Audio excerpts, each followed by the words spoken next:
T-shirt, and that was one of the reasons she thinks she was arrested. Because you get a lot more tourists in, of course. So it must have been a French person. Yeah. Well, Or it might have been an Algerian person. Let me try again. Yeah, no, absolutely. there's a bit of racking, that's all. Yeah, could you Sorry. swear more loud? Please I use the didn't good pick it up the last time. Okay. How long have you been speaking at Speaker's Corner? You want to go to your right? You've never been before? I have been before, yeah. Did you speak here before? Toby, if you go to your right a bit, so you get the 100. Yeah, there we go. That's great. And action. So I'm here at Speaker's Corner to celebrate the 150th anniversary of this marvellous British institution. It's a symbol of how important free speech is in this country, but it's a symbol that's under attack. Yesterday, Hatton Tash, an evangelical Christian preacher, was arrested by the Metropolitan Police. We don't know why. The Free Speech Union is going to be writing to the Met. It's not the first time it's happened. They should be protecting the right of people like her to speak and not arresting her and effectively shutting her up. But it isn't just Hyde Park Corner, it isn't just Speaker's Corner that's under threat. Free speech is under greater threat today than at any time, I think, possibly in the last 150 years. We saw that with the Lady of Heaven. People weren't allowed to go and see, effectively, the Lady of Heaven. We now have a de facto blasphemy law in this country. We see it with the police recording non-crime hate incidents. The Sun has a story this morning saying that someone's been investigated for committing a non-crime hate incident because they called an 11-year-old boy shorty. It's completely ridiculous. And we think about 250,000 non-crime hate incidents have been recorded in England and Wales alone since 2014. The Free Speech Union is doing what it can to try and get rid of that abhorrent, chilling restriction on free Why does it speech. cost £5 a month? Really critically, we've got the online safety bill Yeah, and the currently wending Sun's its a way terrible through Parliament, reference. and that It's is probably repressed the free greatest speech. assault Rupert on free Murdoch speech in a is a generation. So we horrific really human need to do being when what we can regarding about free that. But speech. today is a day to celebrate Let's free not speech. forget that. We still have Speaker's Corner. It's still a vitally important institution, literally and symbolically. And I think we should all at least take a breath today, in spite of all the assaults on free speech, to celebrate the fact that this marvellous place has effectively existed and has provided a platform for people from a huge range of different views to speak for 150 years. So happy birthday to Speaker's Corner. Yay! Here. Happy birthday, Speaker's Corner. Thank you. Why does it cost £5 a month in this Free Speech Union? Because I was a member. £2.49. Well, I was Starts paying £2.49. £4.95 a month. I was paying. Okay, you want to see a full member. The problem is I didn't get any support from you guys With what? on the anti-lockdown stuff. When we were being arrested here and all the rest of it here, I wrote a few times, no response whatsoever. I thought, what's the point in me paying £5 a month for what? Well, we did actually go to bat for someone called Debbie Hayton. Debbie Hicks. You mean. Debbie Hicks, yeah. Okay, And I helped find her a solicitor, and we won one of the cases involving her. So she was charged in one particular court, and the solicitor we found, the criminal solicitor, did in fact help her get off. I think she's got a number of other cases pending. But in some cases, we have to confine ourselves because of limited resources to strictly free speech cases. So even though the right to protest is obviously very important, and we would, Well, it was about. It's not strictly speaking a free speech issue. Well, it It's not was someone because being arrested. well, I was saying arrested here something. for speaking to speakers, or even trying to come into Speaker's Corner, and lots of people were. You know, I mean, I was in court on Friday about this exactly. But that was this. because you were breaching the No, lockdown no, I wasn't. regulations. No, I wasn't. No, I wasn't. Rather than because you were No, I saying wasn't. something specific. No, I wasn't. rather I was than- trying to come into Hyde Park to speak. Right, but that's not quite the same thing, is it? As what? As being persecuted for something you've said, for exercising your lawful right to free speech. No, because you That weren't would even be allowed to because you were speak. breaching Because lockdown regulations, which is it a wasn't. slightly different No, they thing. claimed it was a breach of lockdown regulations, but I went to the High Court, and the High Court judge said we made sort of an injunction against them stopping us from speaking at Speaker's Corner, and the High Court judge said that nothing has taken away the right to speak at Speaker's Corner. The issue is just about whether you get a gathering or not, and whether that gathering breaches any legislation. But it's not the coming to Speaker's Corner and speaking, because otherwise, and they accepted this in the High Court, otherwise it would have meant that Speaker's Corner during the lockdown was the only place in the country where you were specifically not allowed to speak. So there's a contradiction in the very fact that they have this tiny clause in the Parks and Gardens Act that permits people to come up and speak here. Unless they retracted that, then that would still pertain, and the police would have to deal with everything on an individual basis. And all they did was target us. They picked out people like Nicholas Scholes. He was violently beaten up. Well, It's because they're Masons, yeah. you said his brain was in his tummy, and then he beat him. I mean, they really badly beat him up just for being here. And I was fined £80. So tell fucking Boris. Did you pay the fine? Yes, because I was scared, prevented from leaving the country. The UK is a fascist state. Lots of people who didn't pay the fines haven't been. Yeah, but look, this capitalist but he was system badly- is in crisis. badly It's attacked. good news. God bless Karl Marx. I raised money for the NUM when I was in my mid-20s in Leicester.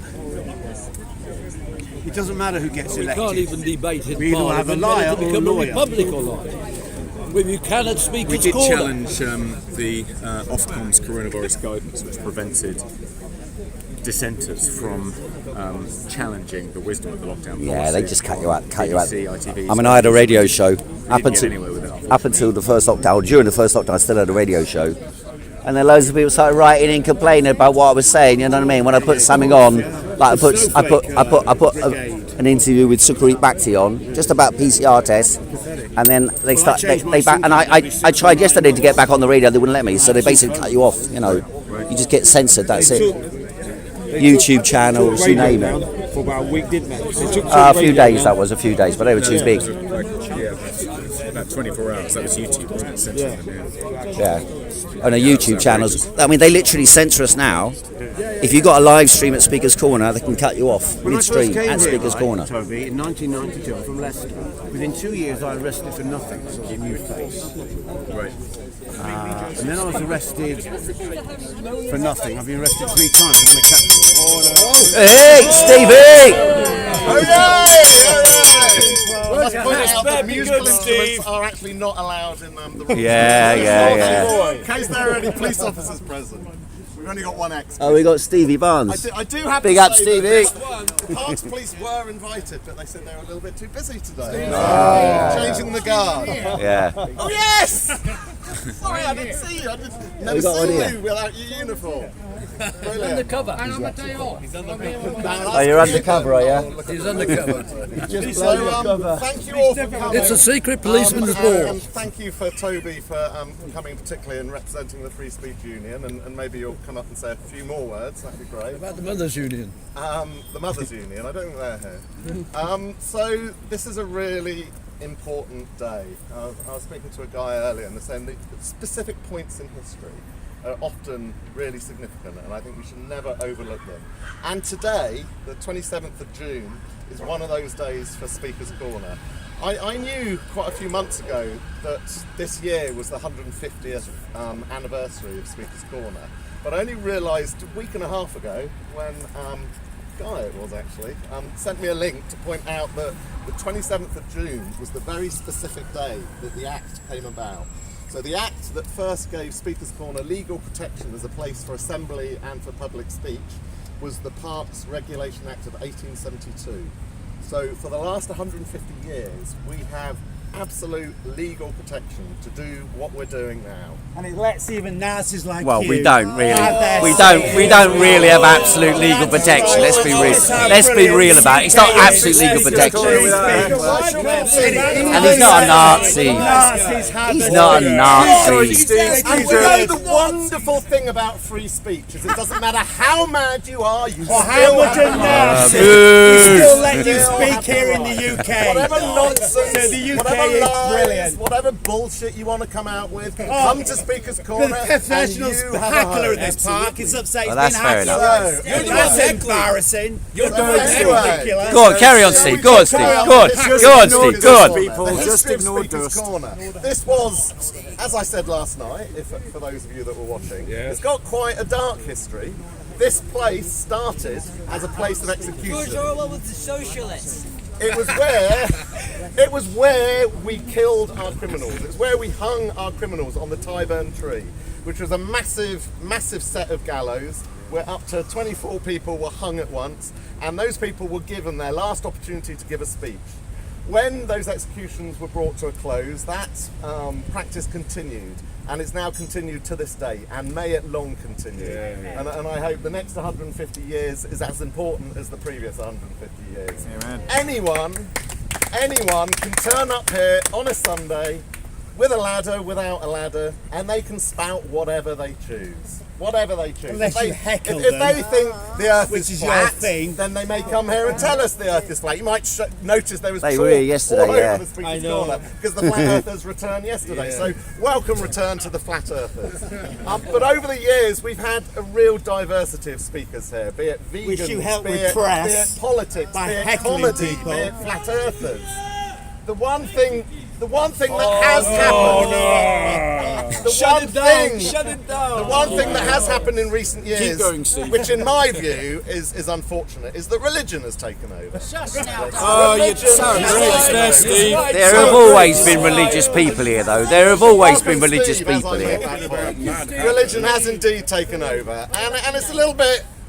Don't take this the wrong way, but it's a little bit bipolar in terms of evangelical Christianity versus quite a fundamentalist But Steve, you help example of cleanse this Islam. part of So independent thinkers I plead and to you speakers. all, You if did this that, is your first you're time that you come to responsible Speaker's for the Corner, end result. don't make it your Take last ownership time. of Come who back, you are, mate. invite your friends, invite your families. Yeah, we invite need them. more Steve speakers. will then we abuse need, you we for need 2 more years. diversity of speakers. And you, it Steve. helps drown out the nutters. It The heckler, really the does. professional heckler of this park, he's talking about diversity when he's personally repressed people from speaking We here. have some great Like people me. here today. And others. Sorry. Keep going, Steve. Keep going. We have some great speakers, so I invite anyone to the platform that wishes to say some words. I want to emphasise today is a celebration, as Toby pointed out earlier. It is a tremendous day, but it does come with a bit of a shadow of what happened here yesterday, and we can't avoid talking about that as well. But it shouldn't remove the point that this is a celebration of a very important place. Steve, who I think hopefully is going to say a few words, once described this place as the jewel in the free speech crown of this country, and I thought that was a spot-on description. So I'm sure he's going to tell us more. Make way. So I think good point, Pablo. I think make way for XPC Steve Barr. You don't need a ladder, though, do you? And he doesn't even need a ladder. Look That's at right, you don't need a ladder. Was that haircut banned in the police force? Because it came out after, didn't was it? too good for them. I've always wanted to grow one. I thought so. Wow. Boring. No joking, Steve. I'm not an orator. I'm not a speaker as such. Those that know me and I can see what lots of your wonderful faces here. Lovely to see you all again since my retirement, unfortunately due to ill health. Although thankfully I'm on the mend now, so which is good. Where do we begin? I don't want to waffle on. 150 years, Speaker's Corner, freedom of speech. Yeah. Is freedom of speech alive? Yes. Ish. Alive but sick. On my support. We're here now. Do we have our freedom to have our speech? Low. To an extent. To an extent. There's a great line in an Eagles song, Hotel California, we are prisoners of our own device. And we very much are. And when I first came to Speaker's Corner, I think it was about 2015, it was about Not that 150 time. years ago. Yes, definitely. Yeah. I came here from Borough and I came out to Hyde Park. I thought I was coming out to grass, taking it nice and easy, and then I took on the mantle of Speaker's Corner. I thought, no! Did it very well. Of course. But what was very noticeable when I first started, it was at that time before social media and YouTube started to take off. So it was a time when you'd come on a Sunday and you'd have some of the stalwarts that'd be here on the various parts, speaking their truth and their opinions about bits and pieces. And then YouTube started to take over, and you could start to see this change when egos and channels started to take over, and the narrative was changing. And I said, as it progressed for about a year, and I think I said at the first meeting that I arranged about the first time in history that we got representation of all speakers from all faiths and ideals with the Royal Parks, myself as a police, and we had meetings quarterly over the old police house, and we made history there because we started to see these changes in our freedom of speech. We're starting to get more violence, driven by largely social media. And I said, whether you agree with me or not, social media is the cancer of freedom of speech. It robs you of responsibility. Now, the reason why I say that is, if you're going to put something out on social media, do you have the guts to come down who you are, to stand on a soapbox and say that to the public? That's true. That's true. Sorry. Do you? That's very true. So, if you can't do that, whatever you put out there, which may be legitimate, it's not getting out to the public. And Speaker's Corner is about listening. It should also be Listener's Corner, Debating Corner. And we've lost that. Yeah. We have lost the originals of why this was running. We need the original characters back. Derek, wonderful what you've been doing. Yeah. Absolutely wonderful. I see 3. And how we worked with Derek, and we got the sit-down circle because it drives a low narrative. It causes proper debate. I see 3. Brilliant. I see 3. Yeah? And this is what we've done as a collaborative. We've got the signs up about the history. And then I've got the Royal Parks to make up some proper Speaker's Corner boxes to drive. It's important because the so-called It was terrorists supposed to turn up today, but it couldn't. years ago, Keep going, Steve. when I first came here in '92, there were boxes everywhere. Yeah. And because of the so-called terrorist threat, the rubbish police got rid of them. Not you. Oh, they're coming for you, Steve. Watch out. Watch your back. No one likes a traitor. Here they are. Speak of the devil. Have Jesus in your life. We had the boxes put out with on the side, stand up to something with a drive to try and get new people to come to the corner. I worked with Westminster Council. We went to local universities and colleges to try and get a new breed of speakers coming in here. But unfortunately, it was very difficult because what they see on social media is all the fighting and all the hate, and it scares people off.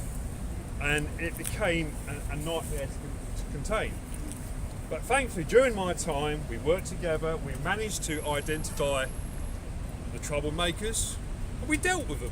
And we reduced crime and incident by 85% Go on, Steve. during that time. Well done. So that's what we've done. Yep. And that's what we've done. What happened? Yeah. He left. But sadly, Wow. we're now living in a world where the way I can describe it is we live in a stadium. Imagine Wembley Stadium. Everybody's shouting and screaming their truths of what their opinion is. No one's listening anymore. And this is where we have got a mess. Now, is Speaker's Corner going to be here in 150 years' time? The place will, this spot, this land. Will the people still be coming here? That's down to the people. Unless we start getting people coming down here, the new generation, that get on their soapboxes to actually start talking about other subjects than religion, which has its place. Says the paper. Religion is always the problem, Mr. Speaker. Oh. It's always the problem. I'll get up on the ladder soon. You Tea break, everyone. But religion and power has been since year dot, because that's what humankind does. Yes. Almost as if You there's a God. can't change that.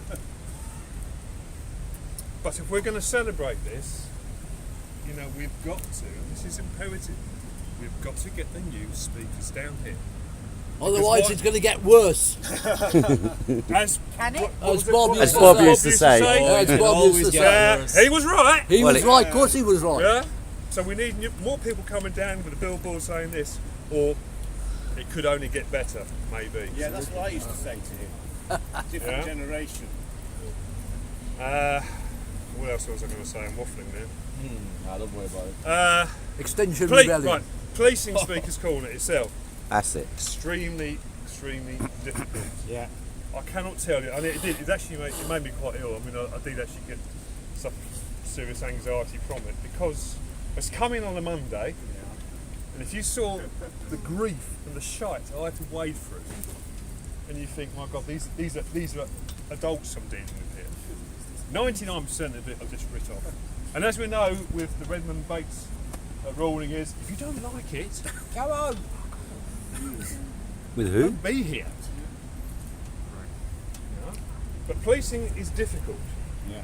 Unfortunately, I've tried during my time here to do training packages about the history, to introduce people, officers to work with the crowd. Simon, who's taken over me, is doing a sterling job, but his hands are tied.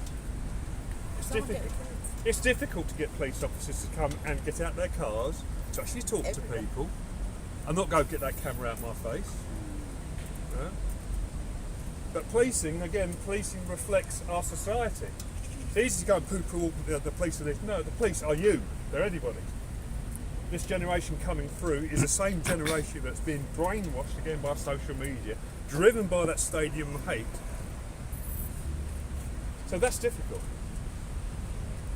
And then we get a situation that unfortunately we've seen yesterday with Hatun. I don't know the full details. I question where was the Royal Parks Police here to work with the serials that are on duty here for the concerts, to give a bit of knowledge of how Speaker's Corner works. I question that. I don't know. Why wasn't the crowd dealt with in a different way? Questions need to be asked. Why was Hatun arrested in the first place? I don't know these facts yet, but we need to question this. We've got to challenge it, because if we don't, it becomes a narrative again. Absolutely. Yeah. It becomes that for me. It becomes the norm. So, I think that's all I really need to say, really. I'm going to say quickly my piece now. Mine's a bit on the soapbox. Those that you know, I worked kind of closely with XR because I'm a druid and I work. My passion is the protection of the environment. We do have a serious problem. The naysayers saying it's all a climate conspiracy and rubbish this. The issue that we got, the narrative is the wrong heading. It's an environmental emergency. We are destroying our ecosystems. Well, that's fair enough.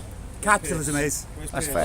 That's destroying the ecosystem is fair enough. That's fact. If you cut down rainforests, and you plough up fields and you just keep don't do crop circle rotations.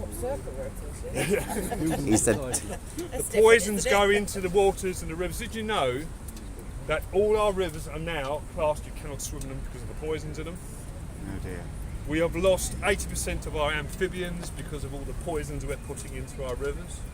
Even now there's a great big iceberg of wet wipes in the Thames which people are putting down there, and all that microplastics is getting into our water system, which is inside you.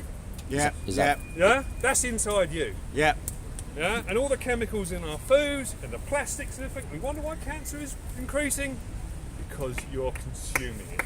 By design. Absolutely. Yeah. And it's the capitalist companies profiting from it. And when I say to people, are you who's patriots? Who's a patriot here? Who's a patriot here? What are you a patriot for? I'm a patriot for. Because this is my country and I wouldn't want to live anywhere else unless it was very nice. That's You question some of these so-called patriots, yeah? Our land, our green land and our forests, and our waters and our rivers and our air. Yeah. 75% of our bird life now is on the red list. You can go out and ask anybody in the high street here. Can anybody here name 10 garden birds? Sparrow, Blueted, sparrows, blueted, robin, pigeons count. blueted.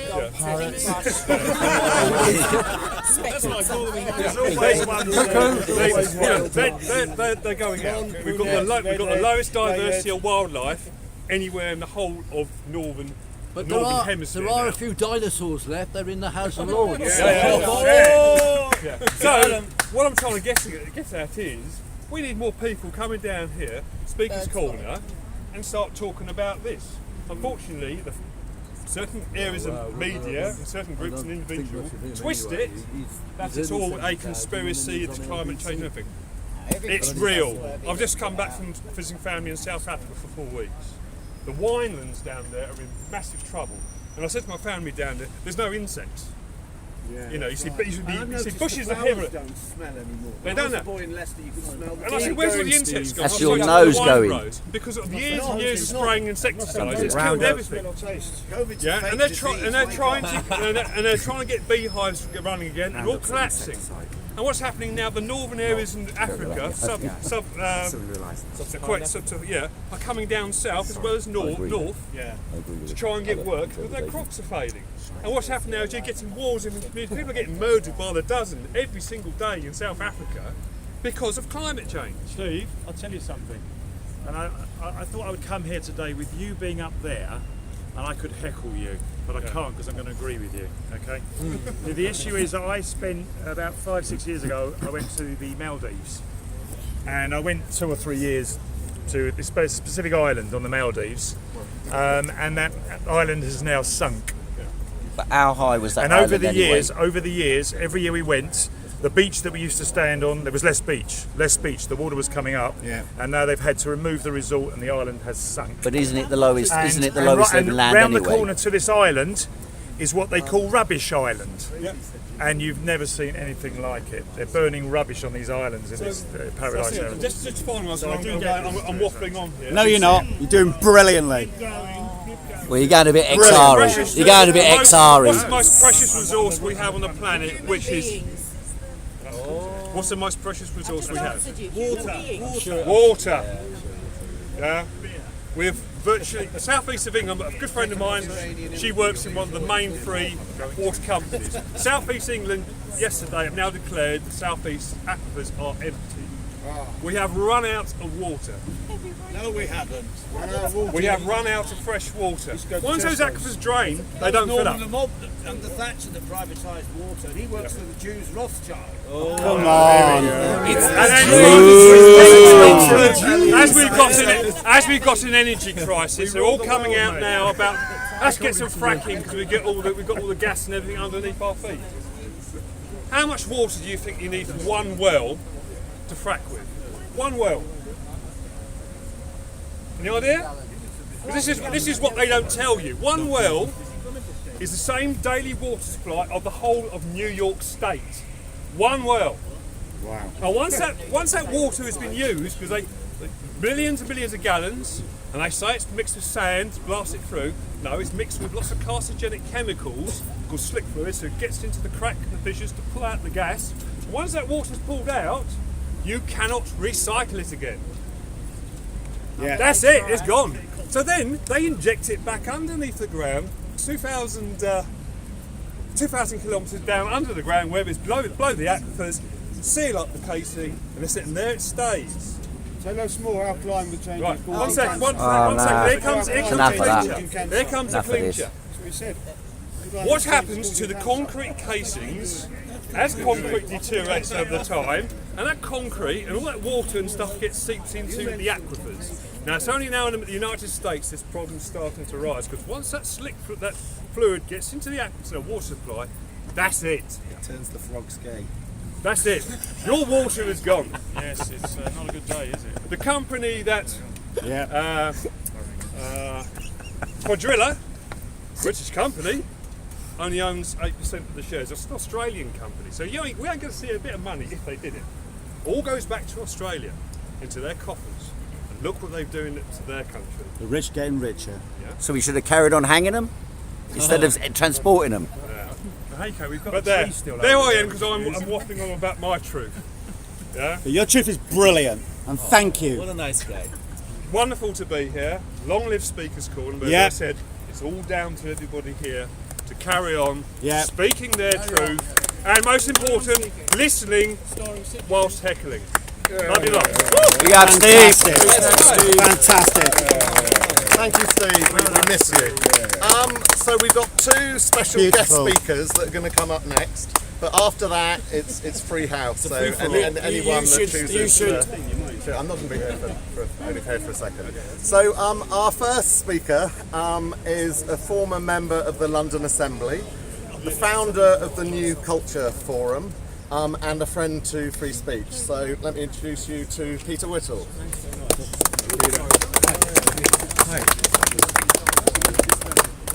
Is this your first time speaking here? Oh, right, first time, yeah. Not the last time. No? We don't know that yet. There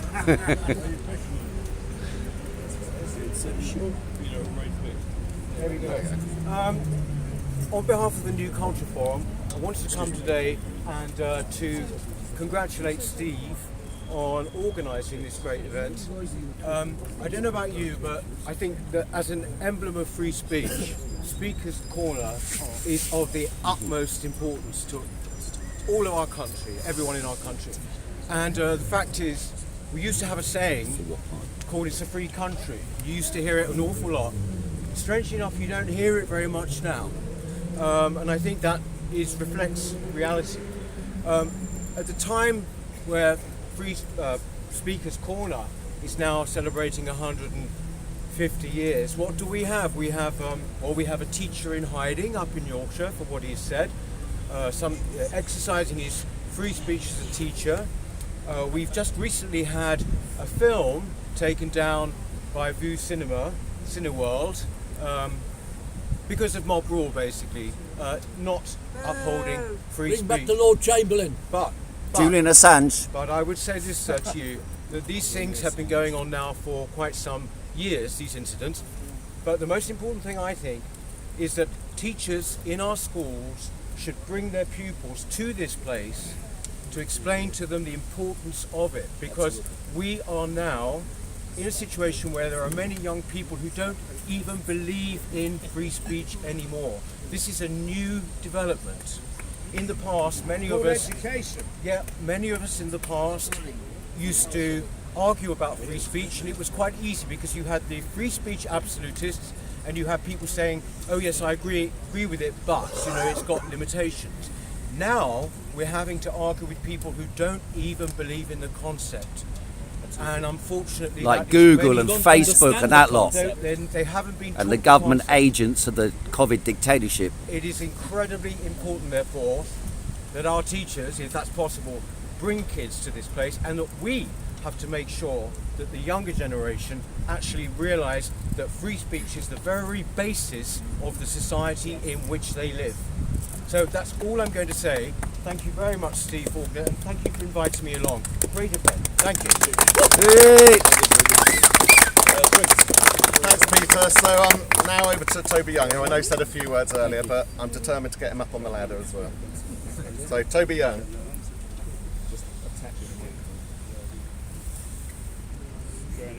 You're right. Need some help. Just. I'll look at it. Hold on. That's grand. Just trying to press any of those buttons on the side. How you doing, man? Yes, no problem. So, thank you, Steve, and it's great to see all these faces here.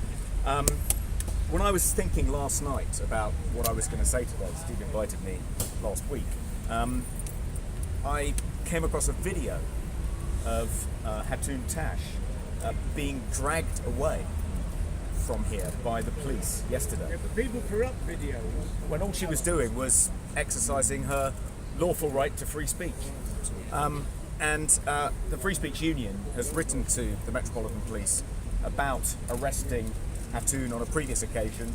We've written to them about why they haven't yet made an arrest, because someone actually stabbed her when she was trying to exercise her lawful right to free speech last year here at Speaker's Corner. And apparently, I've spoken to Hatun, she's here today. She said that one of the things the police said to her by way of explanation for why they had dragged her away yesterday, arrested her, even though charges haven't been pressed, that's usually the modus operandi, is that some of the people in the park yesterday thought that her t-shirt, which depicted one of the Charlie Hebdo cartoons of the Prophet Muhammad, was offensive. Shocking. That was part of the explanation. So I thought, I mean, Well, that is I no, thought no, it isn't might it? be She worth- does wear it for that It might reason, be to worth be fair. reminding everyone. It might be worth reminding everyone of the Fine, words. but she does wear I it think for that the intention. well-known It's not like words pretend it's not offensive. that the judge said in the famous Redmond Bate v. Department for Public Prosecutions case, which is, and I quote, "Free speech includes not only the inoffensive, but the irritating, the contentious, the eccentric, the heretical, the unwelcome and the provocative, provided it does not tend to provoke violence. Freedom only to speak inoffensively is not worth having, and that's something we should remember. But I wanted to follow up on something Peter said, which is he's absolutely right. Young people aren't nearly as passionate about free speech as they should be. They don't realise why it should be important to them and not just us. And one of the reasons, I think, underpins the reason why Hatun Tash was arrested yesterday. This view that if you allow too much free speech, it endangers historically disadvantaged, vulnerable groups. That there's a direct conflict between the right to free speech and the safety, the emotional well-being of historically disadvantaged groups. This, I think, is why young people are suspicious about free speech. They think it's only something that benefits the privileged, the elite, male, pale and stale conservatives, not historically oppressed, vulnerable, disadvantaged groups. And I just wanted to address what I think is a huge canard. That's just not true. It's historically ignorant.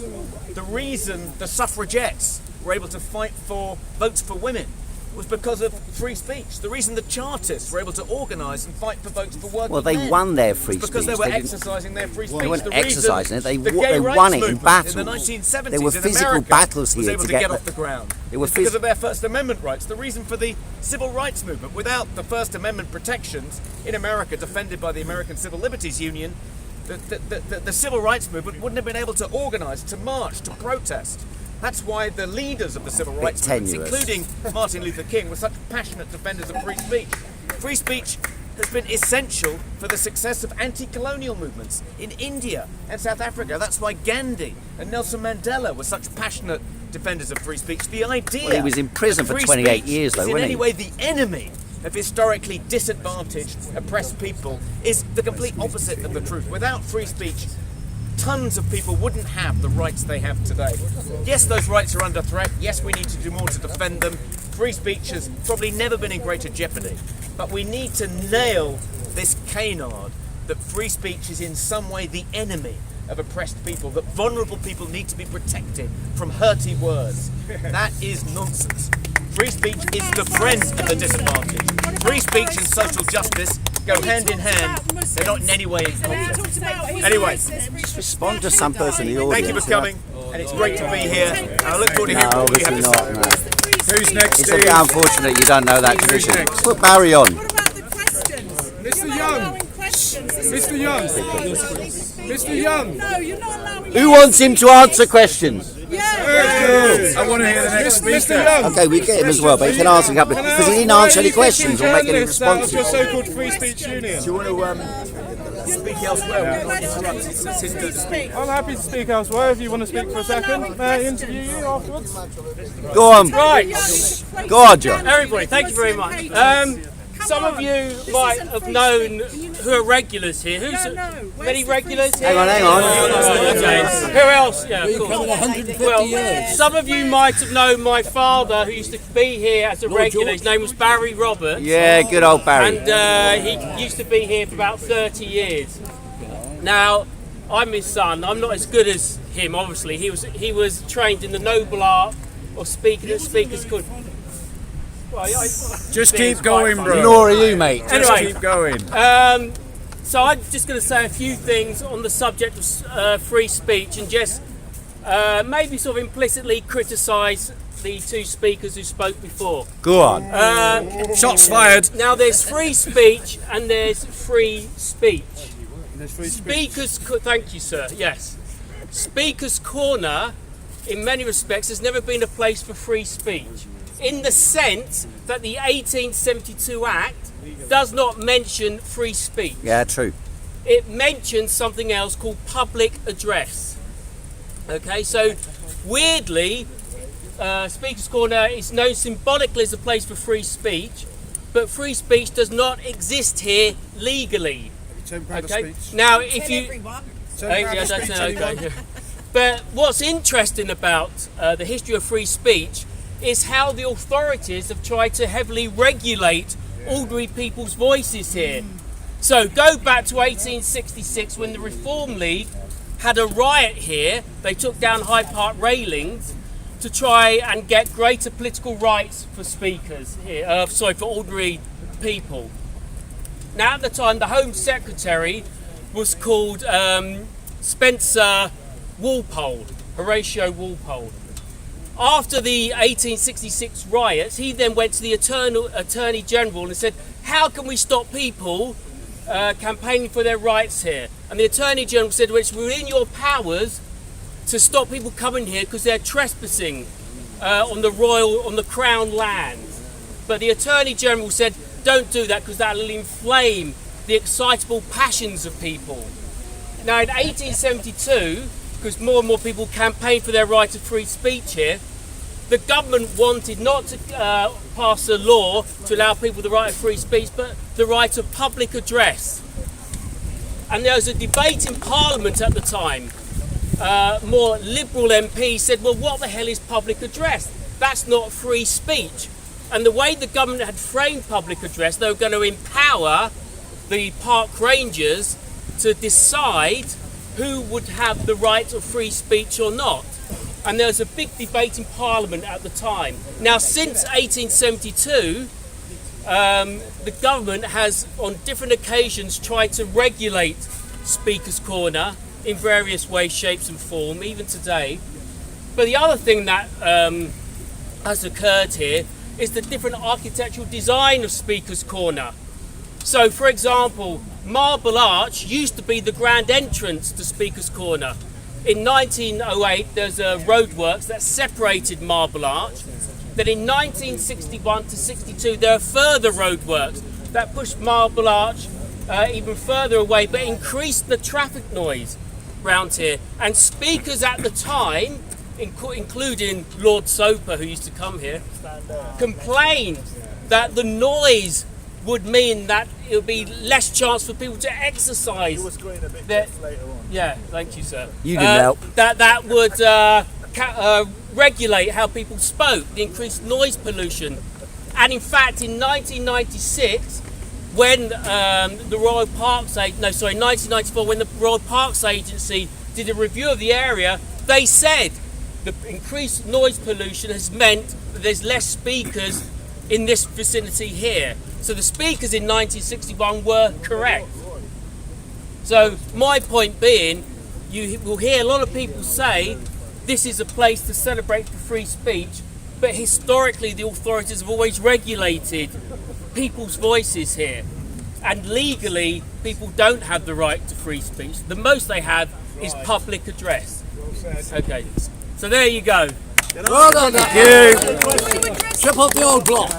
Yeah. Remember your father's old joke? I remember all of his old jokes. Not my decision. Get up if you want. I don't remember that one. I think it's a free for all now. How do you decide? You want to do rock, paper, I think it's going free for all, isn't it? I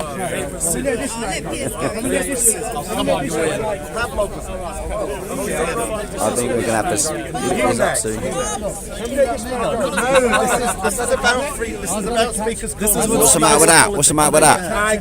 What's the matter with that? Well, so what? Steve Barnes spoke about the ecology. Come on, you can't stop him from Steve is the one in speaking. command here, isn't it? And speaking of command, I think there's something that is being missed right now. There's a very big issue that people are missing, and that's very unfortunate, because there's been some good points made right now, and there's one point that hasn't been made, is that police is not policing. The police is not doing their job. The police is not looking to put the criminals in jail. Instead, they're looking to put the victims in jail. They're jailing the victims, they're jailing the speakers, instead of jailing the people who attacked them. I don't remember the police chasing the person who stabbed Hatun. I don't remember them chasing the person who stole Hatun's Quran, which was her property. And he was attacked by the police. I do remember, however, a policeman chasing me from the park during COVID. Like a The only nutcase. time, That's right. the one and only time that I was chased by a policeman in my life. I've never done any crimes, never. Didn't steal, didn't hit, didn't do anything. The only thing I did was show up in the park. The policeman chased me all the way until the end of the road over there. All the way, 100 meters run. He chased me properly. Not when Hatun got stabbed, not when Hatun got robbed in the park. This is what I need to talk about here. This is what we need to focus on. The police is not doing anything. And I know why that is. We all know why that is. Because they expect that if they just jail the person who's provoking, who's being provocative, who's speaking about the things that get some people really upset, if they just remove that person, it's all going to be okay. There's going to be peace. Peace is going to be established. No breaches of peace, correct? Well, no. I tell you what, you're only encouraging the people, the scumbags who steal and who shank people. You're only going to be encouraging them to do the same over and over again. Because they feel unapologetic these days. They feel like they can get away with it. And more scumbags are showing up in Speaker's Corner and lying, cheating, deceiving, stealing and hitting people. It's almost on a daily basis, every single Sunday in Speaker's Corner, something happens. Somebody gets hit, somebody gets robbed, somebody gets pushed around. It can't go on. It cannot keep going on. We need people like PC Barnes to come back to Speaker's Corner and to re-establish order, as they should have. And stop policing free speech. Thank you very much. I've had my speech. Thank you, Well done, pal. Oh, my glasses. So, ladies and gentlemen, I want to point out that in the West we achieved something that no other civilization has managed to achieve, and that is the peaceful transition of government from one party to another without the necessary use of arms. Democracy is completely undervalued in the West. We've lost sight of the achievement of what democracy means. In so many other parts of the world, changes of government and changes of policy are brought about through the use of force. And free speech is the fertilizer that allows democracy to grow. If you censor speech, if you limit speech, then what you do is you start to bring in the fence around the garden of democracy, and you narrow it and narrow it and narrow it until only one type of flower grows. We've lost the public debate in this country around free speech because we're not fighting for it. We're not arguing for it. And because we have ignored the enemies of free speech, cultural communists, Islamists, religious fundamentalists, like what? The destroyer here, who are not playing by the rules that they ask you to play by. So they do discriminate and they do practice prejudice and bigotry against groups that they don't like, ladies and gentlemen. And because those of us that believe in free speech and believe in the traditional way of doing things are playing by a rule book that our opponents are not playing by, institution by institution is being politicized by militants of the left. You dislike Christians anyway. Now, ladies and gentlemen, what can we do about it? Nothing. Well, that's also what can we do about it? We can reinvigorate the arguments for free speech. The right thing to do. We can reinvigorate the culture of free speech. How? By arguing for an American-style free speech law. Speaker's Corner shouldn't be described as a jewel of free speech, because free speech should exist on every corner of England and the United Kingdom. And roundabouts. It shouldn't be a special place here. But it is, Mr. Speaker. What we have, ladies and gentlemen, is an absence of militancy from those who want to see free speech. So why were you reluctant to come during, when they tried to ban us? Why were you reluctant to come? Why were you reluctant to come and defend us? So what can we do? We can organise politically, we can organise culturally. You can take Speaker's Corner to all the other Speaker's Corners that exist in the United Kingdom. There's Speaker's Corners in Bristol. There's Speaker's Corners in Sheffield. Free speech, if it is simply undefended, will continue to be eroded. You've got to defend it, and you've got to defend it not just by talking about it, but through political activism. The police in the corner. All right, wrap it up, Bob. Come on. I'm nearly finished. Good boy. The police in the corner are following the easy road, the path of least resistance. They could follow a strategy of regularly reviewing the videos that are filmed at Speaker's Corner, They do that. identifying the troublemakers, and then using their powers to ban troublemakers from the park. It was a policy that was followed by Steve, it worked, and it can be followed again. Another idea, It should Bob. be mentioned that all of the examples where free speech have been eroded have two common groups associated with them. Bob, the teacher, That's not a group, that's an individual. the teacher up north, represents the cinema, and what happened to Hatton Tash. People who are able The to speak their common own minds, factor in all of those was Islamic militancy. And the common factor in the erosion and the cowering to Islamic militancy and the justification and defence of it is the militant left. You don't know what I believe. And what do we need to stand up against these two groups? We need a muscular Come and have a debate with me, that's all you need to do. We need a stronger Christianity that will oppose these groups. Repression and Because if dictatorship you is all don't, that Bob the the Destroyer only group wants. that will stand against them is the alt-right, Engels said. and the alt-right cannot be given the place to stand against these He said if you believe that the Bible is in any way like a Muslims cohesive, and militant left. non-antithetical to our Because message if or you incorrect, surrender the because Christians are debate trying to say that to these two groups, there will be no guidance to virtue. Any questions? No, thank you, sir. Thanks, that's very much. That was Very good. great. Thank you. I'll be over there. Listen to this. Thank you, wonderful Bob. machine here.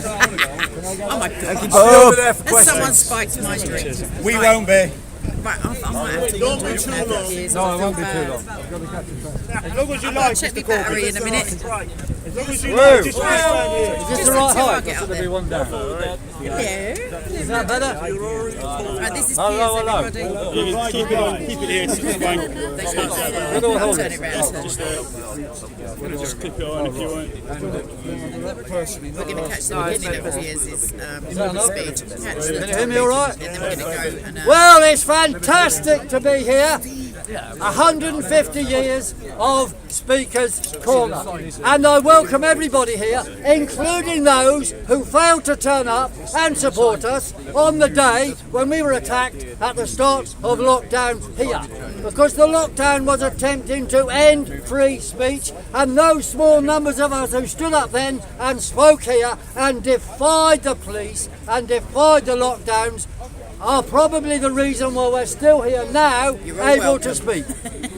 But I welcome all of those who weren't here then and are now. Because we have to unite in the future to defend all free speech, because that is the mechanism by which the working class can defend itself and organise and defeat the enemy now and every time in the past. Now, most of you know me as my brother's brother.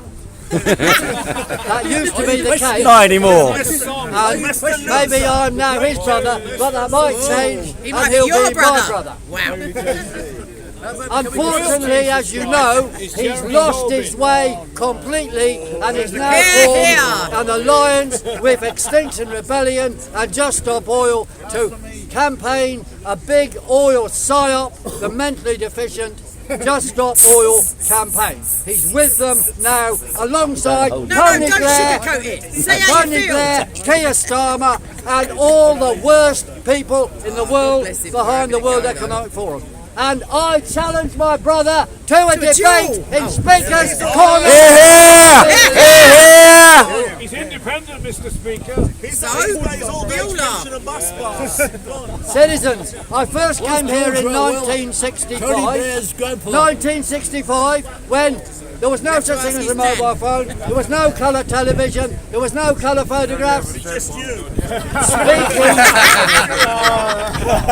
It was a babble house, actually. It was a babble house, but what happened here then was very important. And I give total praise and support to all those people that have maintained this tradition since then. And I want to thank especially Haiku here, who has always steadfastly, apart from being a brilliant orator, a quality which is lost on modern politicians. He's a brilliant orator, but actually listens to debate and actually argues and actually changes his mind when he sees something wrong, which is unlike all politicians in Parliament at present. Yeah, exactly. They're not. Do you support the strikers? Yes. I thought you did. Yes. Now, we don't want to talk for long, but there's talk of climate lockdown is happening in France because they say when it's too hot, everyone has to stay at home. Well, I say they should just take to the streets and cool down in the water cannons. And if we have a climate lockdown here, which will come on the back of my brother's propaganda, they'll claim it's too hot, I say take to the beach. If we have a climate lockdown in the UK, take to the beach. Take to the beach. Take to the beach. Take to the beach. And I repeat, it's with great sadness I note what my brother has done and I challenge him to the debate. And I just want to say one thing at the end. This is now a summer of discontent for the great struggle against the World Economic Forum, which wants to impose a new world government, and it's doing it by stealth, starting with the World Health Organization, which is actually an arm of world government in waiting. That is what it is. And we have to leave the WHO and in fact smash the World Economic Forum. The World Economic Forum must be destroyed. And specifically this summer we've got to break this propaganda movement, which is the basis of the religion of the World Economic Forum, namely the climate con. So we've got this campaign to march for CO2. And on July the 23rd, XR will be marching against CO2. We'll be here marching for CO2. We've got to break them and break the fake Labour servile left, along with Starmer and all the nonsense they propagate. Are you also going to go and the next step, Saudi embassy? the next thing in the autumn is that we will break the ULEZ extension zone. That is the ultra low emission extension zone, which rides on the back of the climate con. There'll be a big court case and struggle there because thousands of people have been refusing to pay. I've got a stack of papers from ULEZ that high. So, together, citizens, we can win, but free speech is totally fundamental to it all. And the watchword I would say, or watchwords, is resist, defy, do not comply, resist, defy, do not comply, resist, defy, do not comply. Thank you. 2 hours later, thank you. He's umpiring it. You said you wouldn't be. Get off my ladder. You swore you wouldn't be. Don't agree with some of it, but it's good that you're saying it.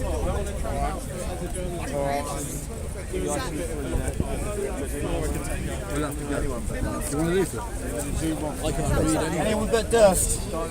Your hearing's too good. Pardon? 10%. What's your name? Shirley. Right. There we go. I was here with other people from Standing for Women yesterday when, sorry, I can't remember. Atu.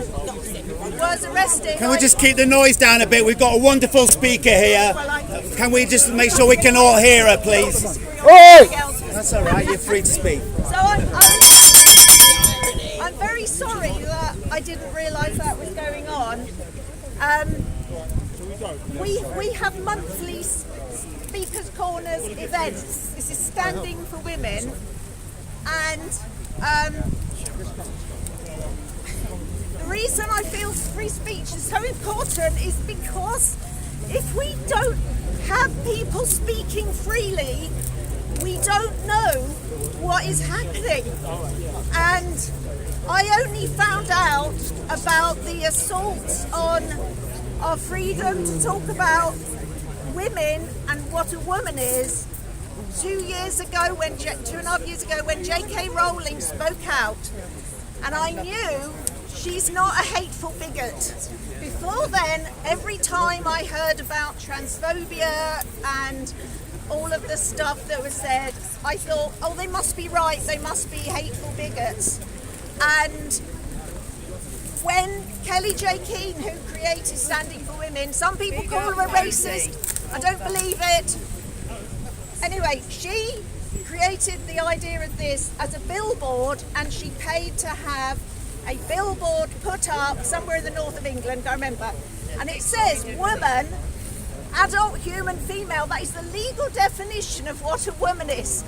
And when I saw this, I remember thinking, oh no, that's a bit mean, because men who transition to transsexuals, it's not kind to say that they're not women because they think they're women. And I left it because I thought I don't want to be unkind to people. And I didn't realise that what was happening was literally people are saying that women are not allowed to say what a woman is. A woman is an adult human female. You can only be a woman if you are born female and then you grow up and you're a woman. And the people who are saying that we're hateful to say that, you might think, oh, it's just a bit unkindness. What it has led to is children are being indoctrinated into this. Literally, children in primary schools are being told that they have a gender identity and they might feel like they're a boy because they like boys things, or they might be a girl because they like girl things. What are girl things and boy things? Well, what we thought we got rid of is those regressive definitions. I grew up thinking we'd rejected these regressive ideas that if you like dolls or you like action men. Yeah, so if you like action men, if you like playing rough games, that's boyish, and you can't do that if you're a girl. And if you like playing with dolls, oh, that's girly, so if you're a boy you don't want to do that. I thought we got rid of that. Instead they brought it back, but they've made it worse, because now if you're a boy and you like playing with girly things, it doesn't mean you're a gay boy or effeminate. No, it means you're actually a girl. And the reason this is so damaging, and it doesn't just affect women, is because children are being told this. They're growing up to literally think that they were born in the wrong bodies. And the reason this matters... They're being mutilated and sterilised. The reason this matters is that they're being told that the answer to their problem of feeling that they're in the wrong body is that they can take hormones which will stop their bodies going through puberty. And I believed this nonsense. I thought, oh yes, that's kind, because how awful to be in the wrong body and to go through puberty and you're trapped. I didn't know, because I wasn't allowed to hear this, because people like Posey were being condemned as right-wing racists, whatever. What it means, when a child is put on puberty blockers, the BBC and everybody was saying, oh, they're reversible, you can just stop them. It's a lie. When children are put on puberty blockers, they tend to stay on them. They literally don't go through puberty. This literally means they have nothing that should happen during puberty happens, they are sterilised. They are literally unable to ever have children. They lose their sexual function.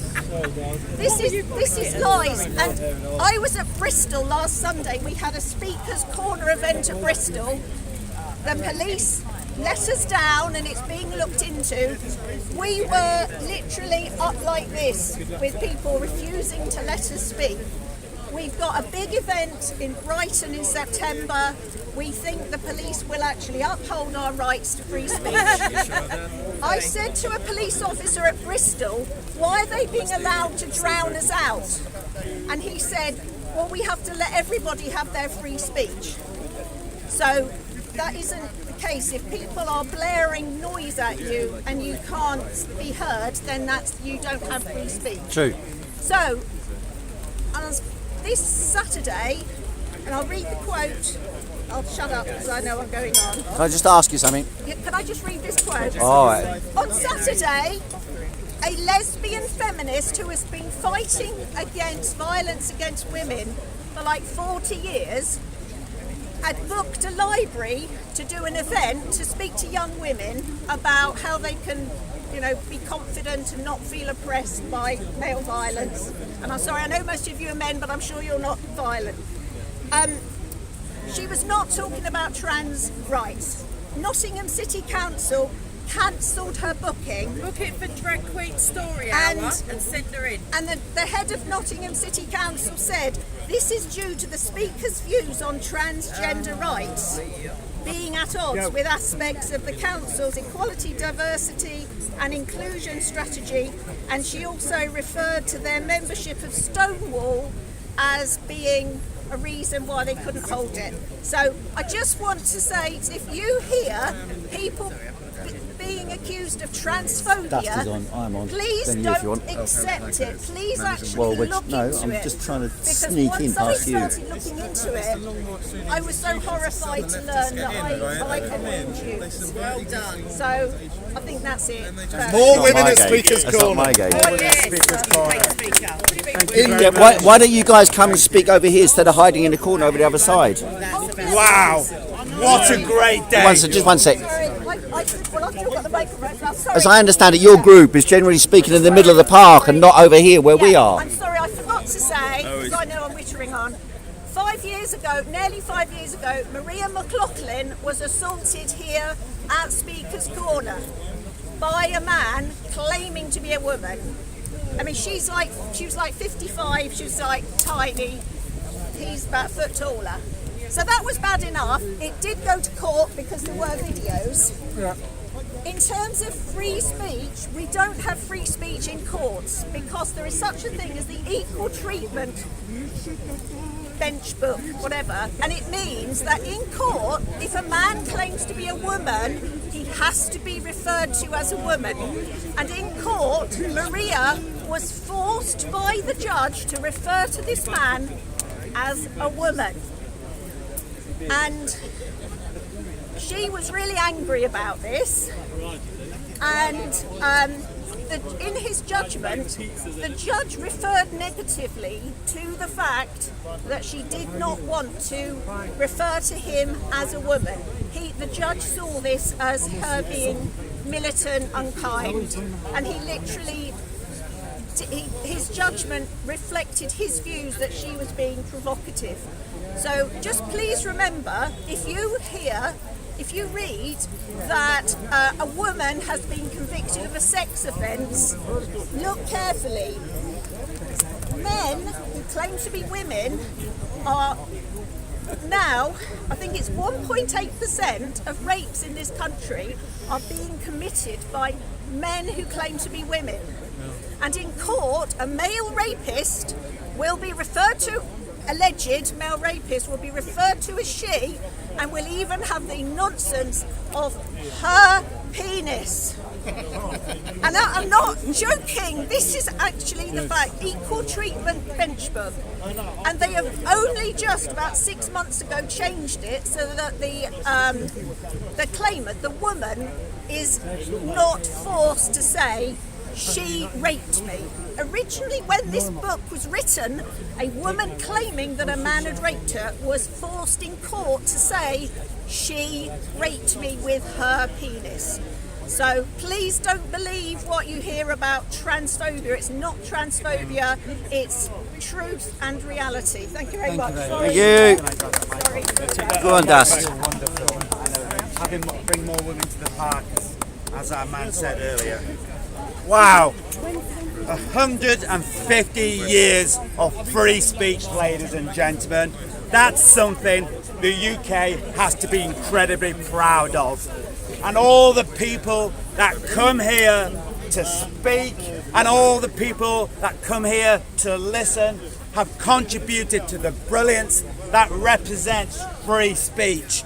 And wherever you are in this world, on the internet, please go out to a space and create your own corner where free speech can happen and develop, and make sure that when so everyone is welcome. Hey, the heckler's doing what the heckler needs to do. Carry on. Bless him. Carry on. So yes, go out there today in your lives and make sure that you start a speaker's corner in your part of the world. But I want to say something about the police here. I want to say something that hasn't been mentioned yet about the police, which is they do a fantastic job, ladies and job. They do a fantastic job here under extreme pressure while they've been defunded by the government. The government defunds our police, and when the police make a mistake, you get a terrible little group here just jumping on it as if this is normality. It isn't. Most of the time, the police do a fantastic job here, and we should salute everything they've done. Because without the police, this Speaker's Corner cannot happen. We need the police. They do a great job, and I salute them. We're saluting the police because the police allow Muslim militants to abuse. They and made a attack mistake, every and then we single get week in the people park, that abuse. and that is why he's cheering them on. Wonderful organisation Because this man over is an 150 years for actually Islamist do violence. their job. And they get belittled. He celebrated. And then we got an attack against pseudo-atheist Hatton Steve, ladies and gentlemen. He justified And an yet we attack have against Hatton pseudo-atheist Steve, who has organised this event, who is Tommy Robinson's lieutenant, who's Tommy Robinson's lieutenant, and he's pseudo-atheist Steve's hero, beats up police officers. And he, pseudo-atheist Steve, has come to this park not to celebrate free speech, but to repress people that he does not agree with. Our host has come to this park from the last 20 years to repress free speech in this park, and he's done it in his far-right glee under the orders of Tommy Robinson. And pseudo-atheist Steve has moaned, oh, it's now just the religious groups here. When in actual fact, pseudo-atheist Steve has been singularly repressing people like now. In fact, here is an example of the far right repressing free speech. And with Bob the Destroyer, every time he says the word Muslim, will you put the word Jew on top of that and then listen to how Bob the Destroyer really speaks in this park?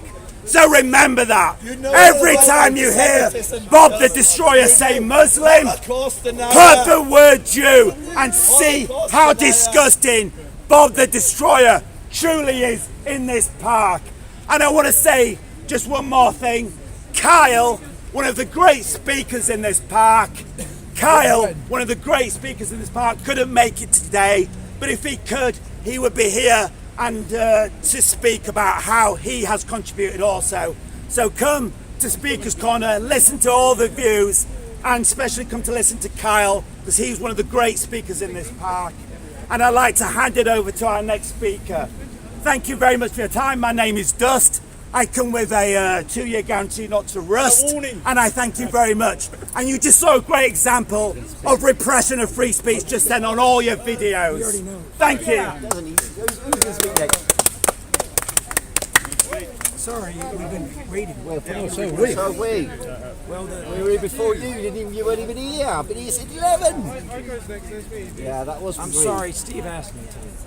Steve's not even here. He's got off to the Well, pub. you don't. Go on, make it short. Make it back speakers. You want to speak for me? This is why Speaker's Corner exists. Don't make an argument. Not so that you can speak for me. Having grabbed the platform, don't make an argument about it. So you still want to? Now he wants to tell me not to argue about it. Well, no, I thought I was next, so I gave him the privilege to go on. So. No. I apologize. Anyway, listen. Speaker's Corner should be about respect, right? It should be about listening to other people's views, even if you don't like them. My friend who just got up here disagree with a lot of what you said, but I don't disagree with you as a person. I agree with you about the police. I like the police. Thank you. I like the police, and I think they don't get paid enough for their job of risking their lives. But listen, we all need and desire respect in our lives. That's the bottom line, and that's what Speaker's Corner existed for from the beginning, when the government was not only persecuting but hanging people on that tree over there by the thousands for treason, for speaking things that they didn't like. So because I'm before you or after you, what does it matter? We need to respect one another and understand what true respect is, right? Now, for me, respect comes from inside. I know God respects me as a person. I know God created me as a person. So it doesn't matter what anybody else says about me. What matters for me is what God thinks of me. And I know He loves me. And I know He wants us to love one another. But how do you get that to happen? Right? How do you make someone love you? Impossible. If you made someone to love you, it'd be fake love. And that's what we fight against, all this artificial. Religion, a lot of times, is fake love. Because it's made up. It's on the outside, it's not on the inside. So, we can respect one another and agree to disagree, can't we? Isn't that what Speaker's Corner should be about? When we try to shout someone down for speaking, when we want it to go back to a respect to say, Mr. Speaker, I was here 29 years ago. First started preaching here. 29 years ago. And it was, Mr. Speaker, I have something to say. Respect, right? But you want that to go back to that today? I don't think so. It's not in people to have that kind of respect. So how do you expect people to treat you at a certain way which you feel is right? You know why you can't? Because everybody thinks they have a right today. Everybody's got their own right. Right. No, I'm right. So nobody's wrong. Instead of respect. And the greatest respect is that God sent His Son to die for our sins, to show us, to demonstrate His love for us. That if we accept Him as our Savior, it will become something within, not something without. So thank you, that's all I wanted to say. But I do love Speaker's Corner, I love the opportunity. Listen, when I get shouted down, probably more than most of you, because of what I'm saying, when I get shouted down, listen, I gotta go with the flow. Doesn't bother me, because I know what I'm saying is above and beyond that, and I respect even my persecutors. So it's gonna get worse. We have to adapt. Not let's get certain speakers in here so that everything will be better. It's respect from within. If you respect people, guess what's gonna happen? They're gonna respect you. And if not right away, eventually. So God's grace to you, thank you. you go, my friend. No, keep it about here. Yeah. Am I after you, Heiko, or is it somebody else? No, I go. We always do that. I'll go last. You need to.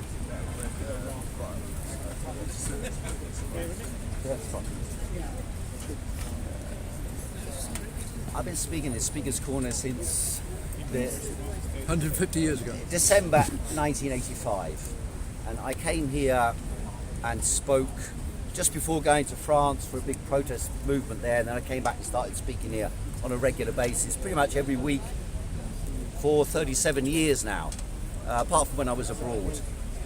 And one of the things I want to focus on is the people of Speaker's Corner, and then I want to talk about the campaign over the last 2 years to defend Speaker's Corner against state aggression and violence, which was used systematically against us over the last 2 years.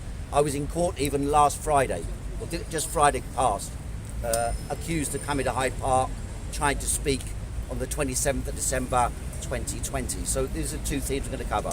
So the background, just a few anecdotal stories about people at Speaker's Corner. I was here still when Lord Soper used to speak, as a friend over here, he used to speak over here. And he had a tremendous oratorical style. He was almost like Shakespearean in his language. He had enormous vocabulary, an enormous ability to suddenly, it's almost like moments of epiphany. When someone's speaking, they say something and it suddenly holds the whole crowd. And there was a time here, I think it was his 90th birthday, where he came and spoke here. And there were literally 500 or 600 people gathered in this part of the park listening to him give his oration. And I just posted a few days ago, you can find it on YouTube, there's a video from the 1950s, I think it is, or late 40s, of Lord Soper standing here and speaking. And again, it was that atmosphere that he was able to hold a crowd. During the war, famously, there was a guy called Leslie Jones used to sell pamphlets here about Speaker's Corner in the underpass down there. And he wrote one about Lord Soper and Speaker's Corner. And in there he said, there was one moment in 1940, I think it was 40, during the Blitz, and Lord Soper was speaking over there. A bomb was heard, so he said, hold on a minute. And the crowd howled, I shall carry on speaking. And so he carried on speaking right throughout the Blitz. And and he started speaking in 1926 at Tower Hill, and then came to Speaker's Corner in 1940 first of all, and spoke from that time up until his death. I think it was 1998, if I remember right. I attended the funeral in his Methodist church. Pine Street. Now, there were other characters. One character I should mention immediately is a man who's just published a magnificent book on Ladbroke Grove and Notting Hill. And his name is Ishmael Blagrove. He spoke here for 30 years and more at Speaker's Corner. He's retired now from speaking. In fact, he's retired from all these type of activities. But they had a meeting in the Tabernacles in Notting Hill a few days ago. And there were hundreds and hundreds of people at this meeting from the entire community. The organisers of the Notting Hill Carnival. People who fought against the repression of people in I think it was called Mangroves 9 or whatever it was. The squatters movement people, including people like Piers Corbyn involved in that. Tony Allen and the countercultural movement, who also was a regular speaker for decades here and was the founder of modern comedy in Britain. And and Ishmael had association with the entire black community in London and to a large degree internationally. There was a guy I didn't even know about called Michael X. There was a guy called Roy Saw who used to speak, a tremendous speaker. He would hold a crowd again, be able to gather them, hold them. And these at Speaker's Corner are random crowds, passing people going through Hyde Park, who if you can capture and hold the audience and bring the audience in, illustrate the way in which oratory works in real life. And that occasionally I've been able to do it, and you can once you do it and you're motivated around the subject matter, You don't only have to do it at Speaker's Corner, you can do it in Leicester Square or Trafalgar Square, anywhere where there's an open space. You can stand up, and if you appear to be moved in what you're saying, committed to what you're saying, and you're not purely mad, you will be able to gather a crowd. And don't forget, people talk about religious nutcases. Lord Soper was moved, as he believed, by the Spirit of God and the Spirit of Jesus. That's what motivated him. He was fanatical about this. That's what he spent his life promoting. And he believed that actually social justice and struggles to improve the rights of the people were an expression of the will of God. And he was an agent in that respect, temporarily on earth, fighting for those ideals. Jesus was a socialist. And he believed that Jesus, I remember hearing once, and there was a Ford workers' strike. And he started his meeting, or someone said, what about the strikers? And he goes, I believe the Ford workers are serving the purpose of Jesus, or something similar to that he was saying. Now, there was another guy mentioned in Ishmael's book, Maxwell. He's still alive. I see him sometimes around there. But Maxwell was a huge... I was reading this book this morning, Frontline by You're Ishmael. not talking about Robert, are you? No, Maxwell. Black right. Yeah. Always like being mouthy to people. Yeah. He knew everybody. He knew the Beatles. He knew Jimi Hendrix. All this as a music promoter, and he promoted black music within Britain and played a big role in doing so. Exactly. Marcus Garvey was a speaker in London. The black rights activist in the Return to Africa movement. There was the Indian Workers Association. There have always, when Lenin came to Speaker's Corner in 1902 and 3, he set out to learn English by watching the speakers speak. He was particularly enamoured by an Irish speaker who he would watch and try to study. He knew English in written form and writing, but he couldn't speak it. And he learned at Speaker's Corner, but he was also keen on the religious speakers. And he would go from church to church and watch the church speakers speak, the preachers speak, and the people heckle the preachers, which is a tradition that, of course, exists, as you've seen at Speaker's Corner today. It still exists. I disagree with those who think that this is some threat. When I first came to Speaker's Corner, there were a group of people, very vociferous group in associated around the Monday Club, which was a Conservative Party sort of faction. And they trained themselves up at Speaker's Corner to heckle people. And initially I thought they're coming for me, attacking me. And after a few months I learned you just got to deal with it. And the way to deal with it is you take what they're giving, you know what they're coming with. You learn their lines and you repeat them back. And people started there. First of all, they used to say to me, are you a double act? Like me and Toad, there was a guy called Toad. You know? Oh, yes. Are you a double act? They said to me, or Matthew Palmer. Oh, yeah. You know, and they say you're a double act, and you had to like bite the bullet, tolerate these people being there. Yeah. They hated you, you hated them, but somehow, as long as you held the thing together, you could still get your ideas across, still get your views across, still get your message across, and come back and feel confident the next week as well. And the Socialist Party of Great Britain had a guy called Harry, who used to speak here. And he was in Moscow in 1921 and saw Lenin and Trotsky at the, I think it was the Communist International Congress. He was in the Youth League then, I believe it was. And then he joined the Socialist Party of Great Britain, who did didactic work. He was a tremendous didactic speaker on the basic principles of philosophy and economics of Marxism. Now, you don't have to like what someone says. But Speaker's Corner, as Leslie Jones used to say, is the university of the people. Yes. And it allowed people to come to Speaker's Corner who have no knowledge, people who we used to call them tramps, now they call them homeless. Tramps used to come up here and they would stand next to multi-millionaires and argue about communism or Christianity or Islam. Exactly. And so that was the tradition which I've experienced over the decades at so I Speaker's came Corner. here. Unfortunately for I me, had the best deal. I was involved in a couple of Marxist groups. They all seemed to kick me out. And now they condemn me as a right-winger. So I'm a little bit weary about the labels people have used. Because over the last couple of years, people have accused me, I'm in association with Wilsey. I'm in association with the right wing. And so on. Why? Because we were opposing the single greatest act of international tyranny in history.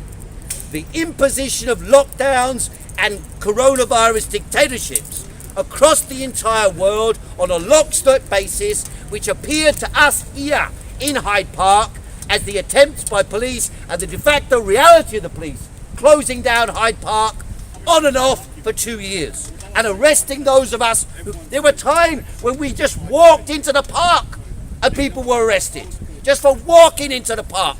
And it wasn't anybody walking into the park, it was anybody entering the park who was a known face at Speaker's Corner.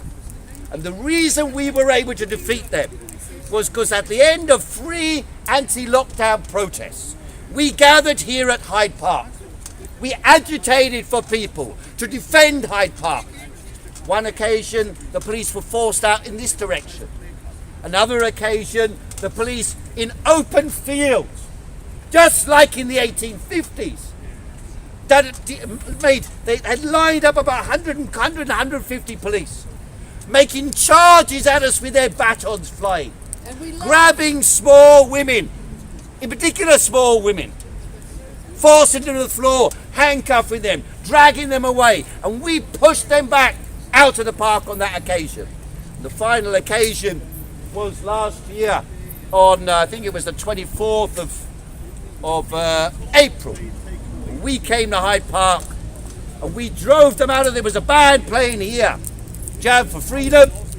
The police decided to close down the event here and we drove them out of Hyde Park. First they came storming in. I remember Laura here, seeing the picture of her, turned around, pushed her bum against them, forced her back like that. And everyone was going, get out of the park, get out of the park. And there were surreal scenes, the most fantastic imagery by Wilsey, by Sam, by Jim and others, of these smoke bombs going off and in and out of and the sound of the music still not playing, but the instruments have been turned into this weird surreal sound, and it was like something out of a film, except better, because it wasn't a film, it was us maintaining and defending our basic rights at Speaker's Corner, and the right to speak, the right to discuss, the right to organise, the right to protest. Those moments last year were seminal moments in the fate of freedom of speech and the right to demonstrate in Britain. And unfortunately, those on the left who refuse to attend will forever be condemned for their lack of willingness to stand up for the rights of the people. These are the ways we achieved our rights here. They will be in future the ways we maintain our rights. And there are many new conflicts coming. Long live Speaker's Corner, ladies and gentlemen. Well done, yeah, well done, man.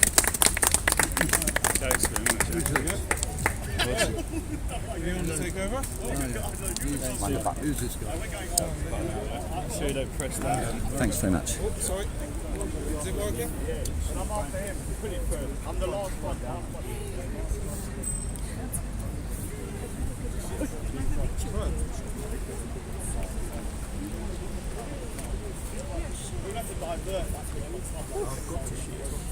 Thanks ever so much. Great. So, what's your name and where do you come from? me? I'm sure half of you know me. My name is Wilsey. I come from North London. And I'd like to just say before I start that for this speech I am tapping out as a journalist. Laura has tapped in and Laura is taking over for the moment. Now I want to speak. So I've taken off my journalist hat. Okay. 150 years ago marks a great time in British history. When the government of Queen Victoria decided that it wanted to infringe upon the right of free speech of the English people fought back. As we've heard from speakers here, they tore up the railings of this park. They fought pitched battles with police, and they fought for their right to free speech, their blood right, their birthright. They did not simply wait to put a mark on a piece of paper. They took what was theirs by right. They had the courage to claim what they were owed. Freedom of speech is not just some nicety of a civilized society, it is the basis of it. for our society to flourish, and for any people, anywhere to prosper, for civilization and normality itself to exist. There are universal laws of nature which each of us must shelter under. It's no coincidence that natural law grants natural rights, for it's entirely a matter of right and wrong. Whether to respect your fellow man and to withhold from using violence against him, or whether to treat him as prey.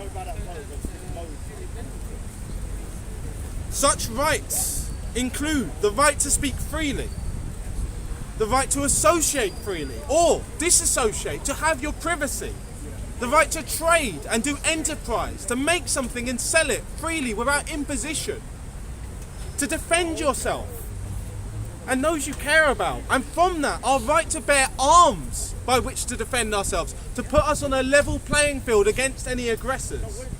Such rights to life, to liberty and property are no great ask, to simply be left alone, for those around you simply not to attack you, and to forsake any unprovoked violence. Yet, where do we stand now in relation to those rights?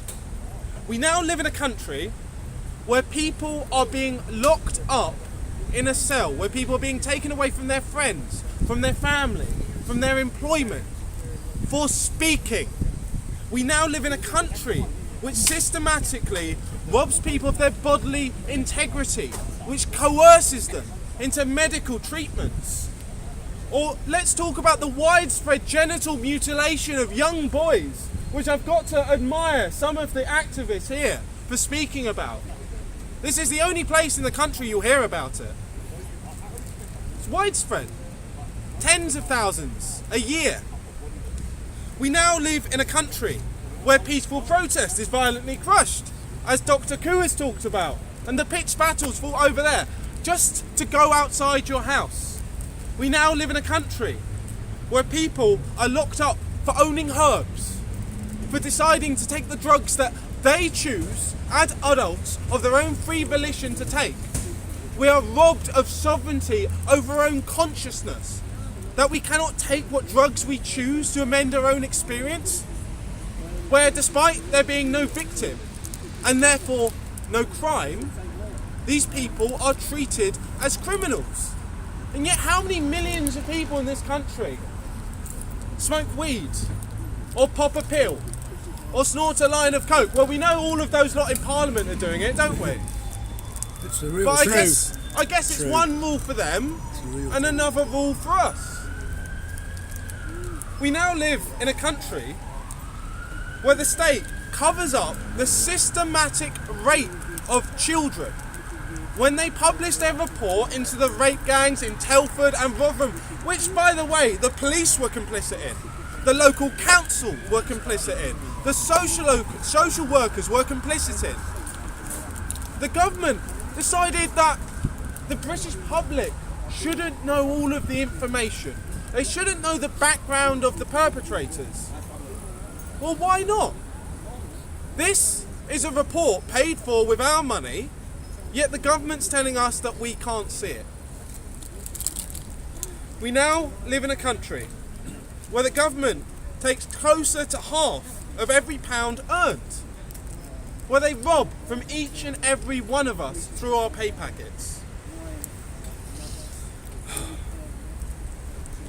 We now live in a country where courts care more about what's said in the media than they do about matters of law.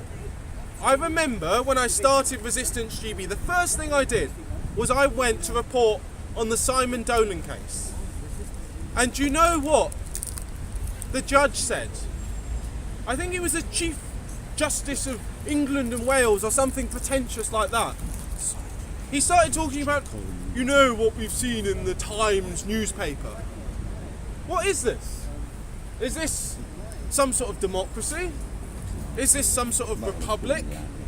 Is it a constitutional monarchy where we have fundamental rights? Or is it ruled by Times newspaper? We now live in a country where the government either invites or smuggles in hundreds of thousands of people each year. The people being smuggled, and this is state people smuggling, across Dover are just a minority. And the government is systematically trying to replace the native population of this country. And even worse, and this is the kicker, we now live in a society where the government systematically indoctrinates children to extinguish the values of our society, to extinguish the values of free speech, of self-defense, of free trade, of free association. And it now seems that they have almost completely, in the youth, eradicated the very basis of this country, let alone this small corner of it. And I can talk because I have experience of this. When I was a teaching assistant, when I worked in the state system in education, do you know how few children could even tell you where Wales was, or whether it was part of the United Kingdom? I remember I once taught a year 5 class, these are children 10 or 11, and half the kids couldn't spell England. Half the kids couldn't spell England. And you might say, oh, well maybe this is some sort of misguided attempt at, trying to do their jobs but failing. I can tell you they don't give a toss for any of these children. There was this one time I was working with a young lad, and he had some mental health conditions, some special educational needs as we call them. And he was about 7 years old. And he used to run out the classroom, and they said, nope, you can't stop him from running out the classroom, just follow him round, just watch. I'm like, okay, and if he gets into trouble, I guess I'll step in. And they sort of go, A year 6 boy had climbed onto the roof of the bike sheds, and below it was paved concrete. They were happy for this year 6 boy, maybe he was, 12 years old or something like that, to be up this high. And bear in mind I'm on a step ladder, so it's that high. And then this 7-year-old decided he wanted to do the same thing. Now I'm not sure whether any of you have seen a 7-year-old, but they regularly run into things at different points, and they trip over and they fall over, they have bumps and scrapes and whatnot. This 7-year-old started climbing up these bike sheds to be this high up, concrete slabs underneath. What did I do? I went, what?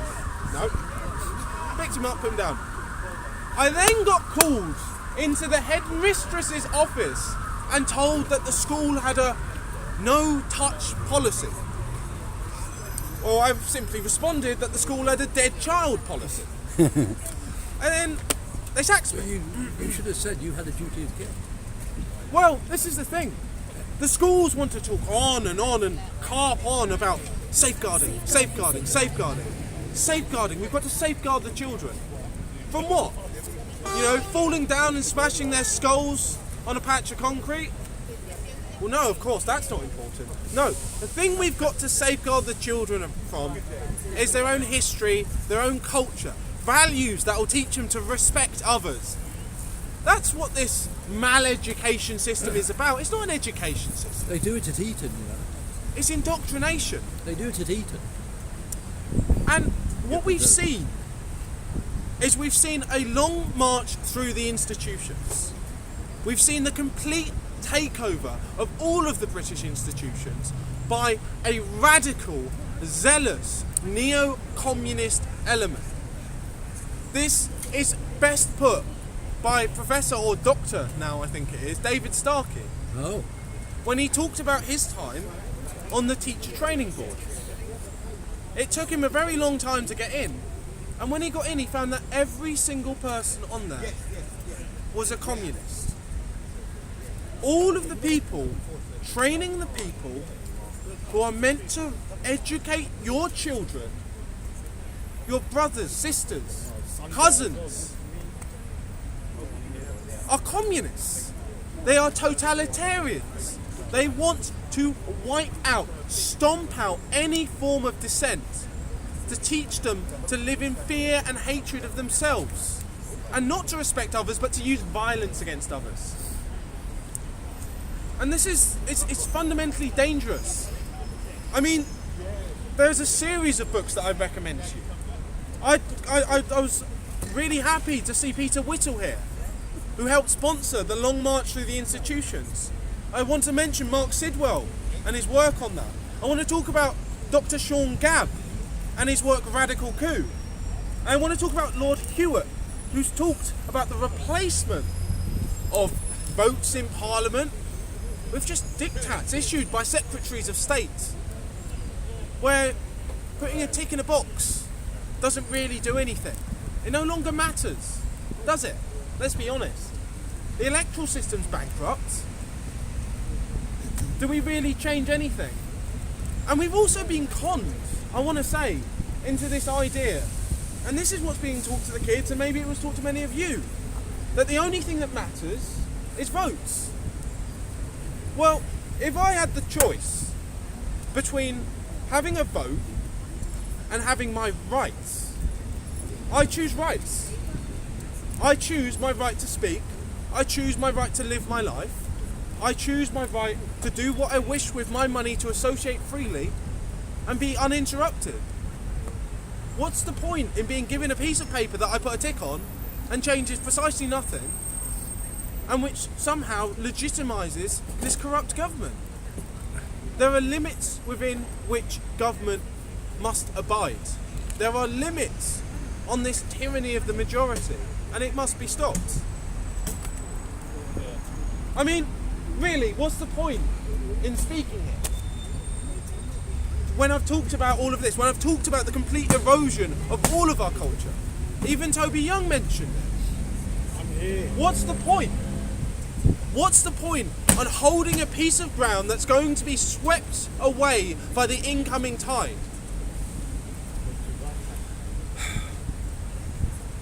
As one of the prior speakers said, free speech is not just when it's comfortable, not just when it's easy, but it's at the margins. It's when you're being offensive. It's when you're saying something that needs saying, that needs to be said because no one else is saying it. So what do we have to do? We don't just need to defend Speaker's Corner. We need to defend every single inch of this country. We must defend every inch of Britain for free speech. Speaker's Corner should not simply be here, but it should be everywhere. And we can't rest on our laurels. We can't sit back on Twitter like, the Toby Youngs of this world. We can't have our free speech union, but then kick out journalists when they ask public interest questions to politicians. And we can't continue condemning people and failing to defend them just because we disagree with what they say. We must stand up and we must fight. And frankly, not enough people bear scars on their wrists. How many people got up here and spoke when the government said, don't do it? When Metropolitan Police and TSG thugs were beating the crap out of us, how many people got up here and said no? Because I can tell you, if enough people stand up and say no, if enough people do not merely wait to be given what is theirs by blood and birthright, but simply claim it, then there is nothing that this corrupt and criminal government can do. So we must fight, and we must also remember to return to our traditions. We must remember that there's no point in speaking into a vacuum whilst your children are being brainwashed. Stop giving your children to other people to raise. 150 years ago, if you were a carpenter, then your son would be trained as a carpenter. You would be his teacher. Or maybe your brother would be his teacher. Or maybe your best friend and next door neighbour would be his teacher. The idea that we should give our children to strangers we don't know to raise them. I mean, really, how long do you actually get with your children? How long? What? You see them for an hour in the morning, which is more like 10 minutes over breakfast where you're telling them to eat their Cheerios, and they come back home, they're watching telly, maybe you try and spend half an hour with them and then you're telling them to go to bed.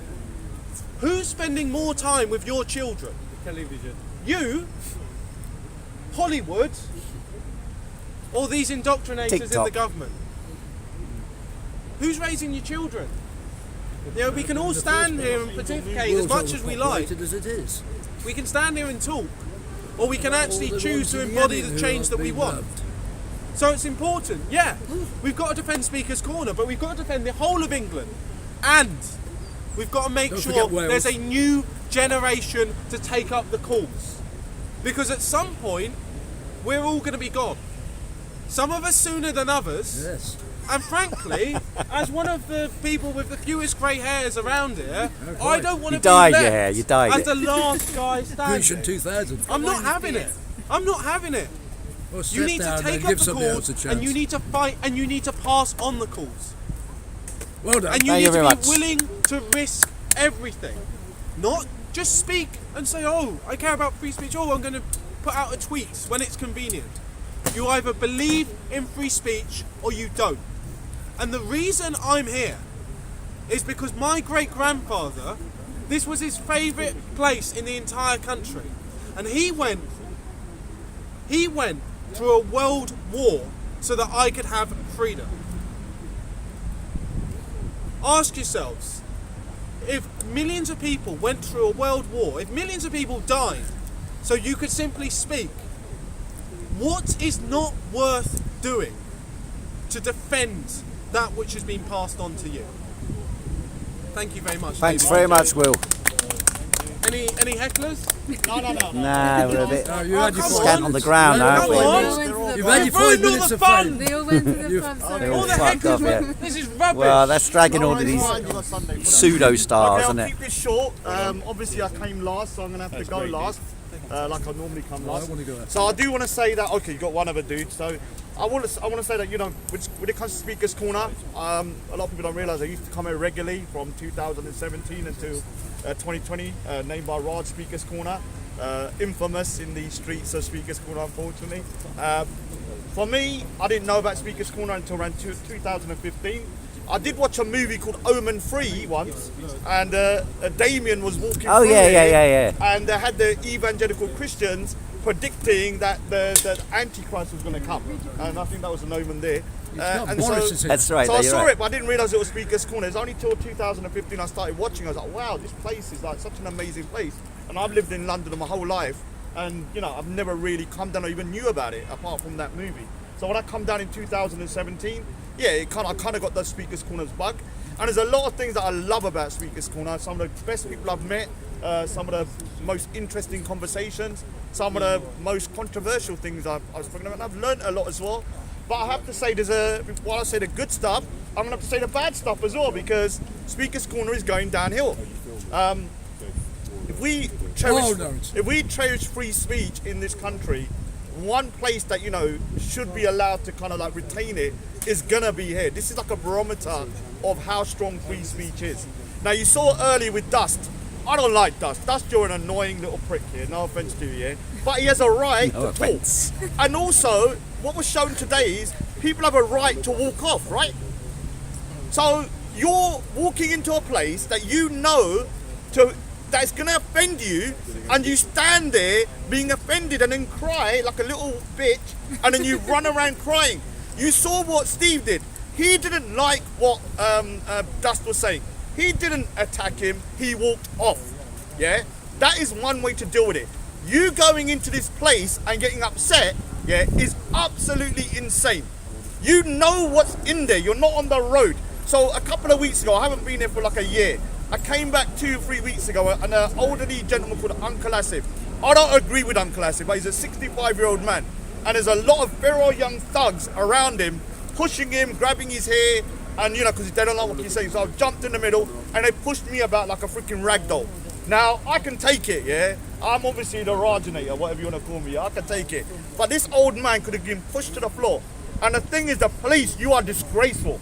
Let me say to you, you're disgraceful. Because when I watched that video back, I didn't realise the police were a couple of meters behind us, watching us being pushed about and just standing in like freaking what?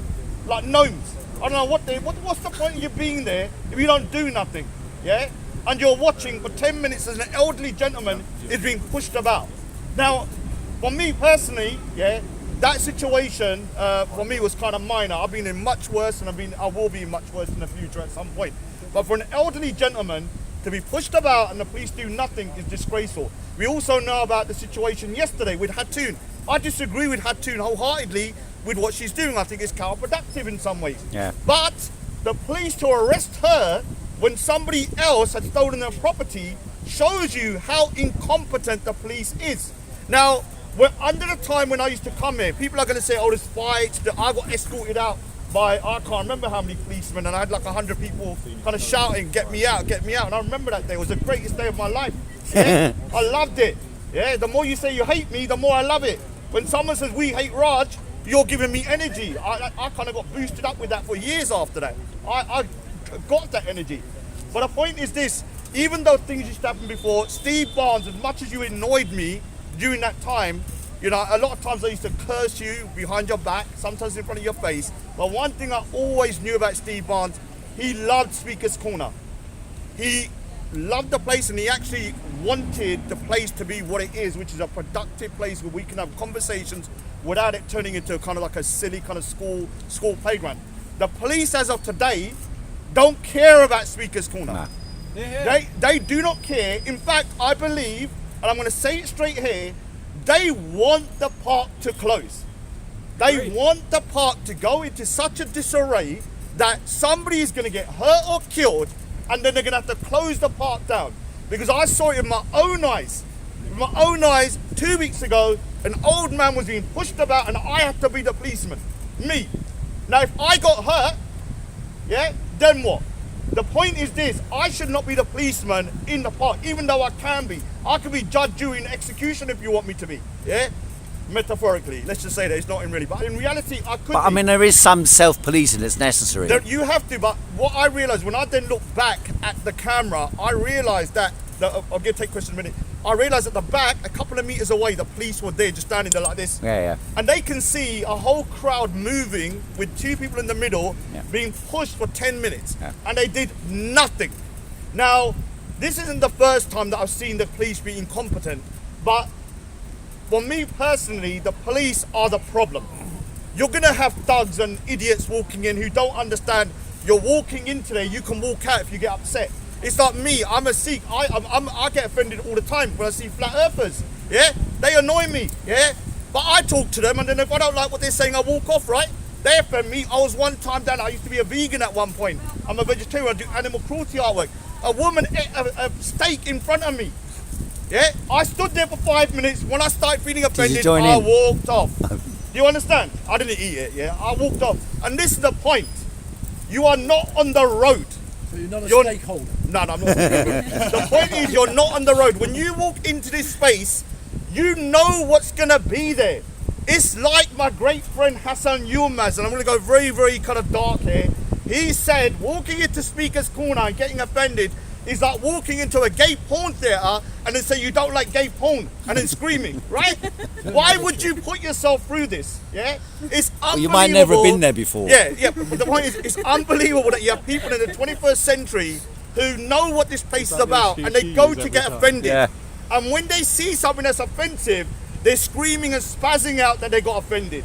Yeah, I mean, it's something that I can't fathom. Now, I hope, you know, with the police listening to this, they don't really care what I say. But whatever, the point is I'm going to say it. You're a disgrace, yeah? For the last couple of weeks. Now, big up to the police overall. They're doing a very hard job, and I appreciate what they're doing. I've been to the States, and I know the police over there are like a military army. So when I come back, I was like kind of appreciative of the police, how they handle things here. But in this park, they're a disgrace, yeah? And they need to be called out for what they are. They're incompetent at best, or they're malicious at worst. Meaning that they want to get the park closed. Now, I would prefer them to be incompetent because then at least I know they're just stupid, yeah, and not good at their job. If they're malicious, then this is something insidious and it should be stamped out. Now, I would love to talk to the people that have taken control over Steve Barnes, but I can't seem to find the guy. He's like you know, I don't know what it is. Well, you know, apparently like, he was here this afternoon, wasn't he? It With was the dark here earlier, glasses was on, he? yeah. Okay, he's gone now. Okay, so no one can really talk to the guy. So I want to keep it to what it is. I thanks for everyone staying behind. And if you do have any questions, you know, big up to Speaker's Corner. And I'm saying this today because if you want Speaker's Corner to be around in 150 years' time, yeah, again, which it won't be in the state it is now, you have to speak the truth when things are going wrong, and also when things are going good. This place will not even be open in a year if the way it is being treated at the moment and the way the police is policing this. It will be closed, and I believe that's what the police want. Okay. Any questions, anyone? I would like to ask. Yeah. I do agree with you that I think the police are trying to close this place down. I do think that they are malicious. Yeah. I think they're violent. I think they're thugs. Okay. But you're talking about not wanting to police park yourself. Yeah. Aren't you just giving in to this concept of them having authority over us? If you say, oh, well, we can't police it ourselves, maybe we should go back to the Pelian principle of what the police was founded on, that the police are the people and the people are the police. And that all these people are there to do is be versions of ourselves who are paid full time to do what is each our civic duty and to step in ourselves. Maybe we should take it upon ourselves to be the police, and maybe this is an entire cultural thing across this country that we need to learn to be adults and police ourselves. Yeah. Just like I was talking in my speech, we need to learn to raise our children ourselves. It's no big ask, you know, everyone knows how the birds and the bees work, okay? People get married, they have kids, and yet they're not raising them, okay? People go out in a society, they complain about crime, but they're not doing anything. And some of the best moments have been when there have been literally ructions going on, and a few of us just jump in, pull the people apart, and then everyone people join in with that, you know. I have no issue being a policeman. I love it. Yeah, but give me a truncheon, some handcuffs, and I cannot be arrested for it. Yeah, and nothing like that, nothing dodgy like that. Give me the power to do it, and I'll go in there every week, and I'll be truncheoning and freaking getting everyone out that I need to. You have the power. You have the power. I have the power up to a point. I don't think we should give you that chance. chance. Break the law. I cannot break the law. But the law states that we each have the power to arrest. Where there's a breach of the peace, right? Where there's a danger of imminent harm to people or property, we have the right, each individually, to step in and say no. Yeah, I agree. I mean, I try my best, but I'm saying that... I can understand if what your concern is that you have this right, but if you step in, the police are going to come and they're going to attack you.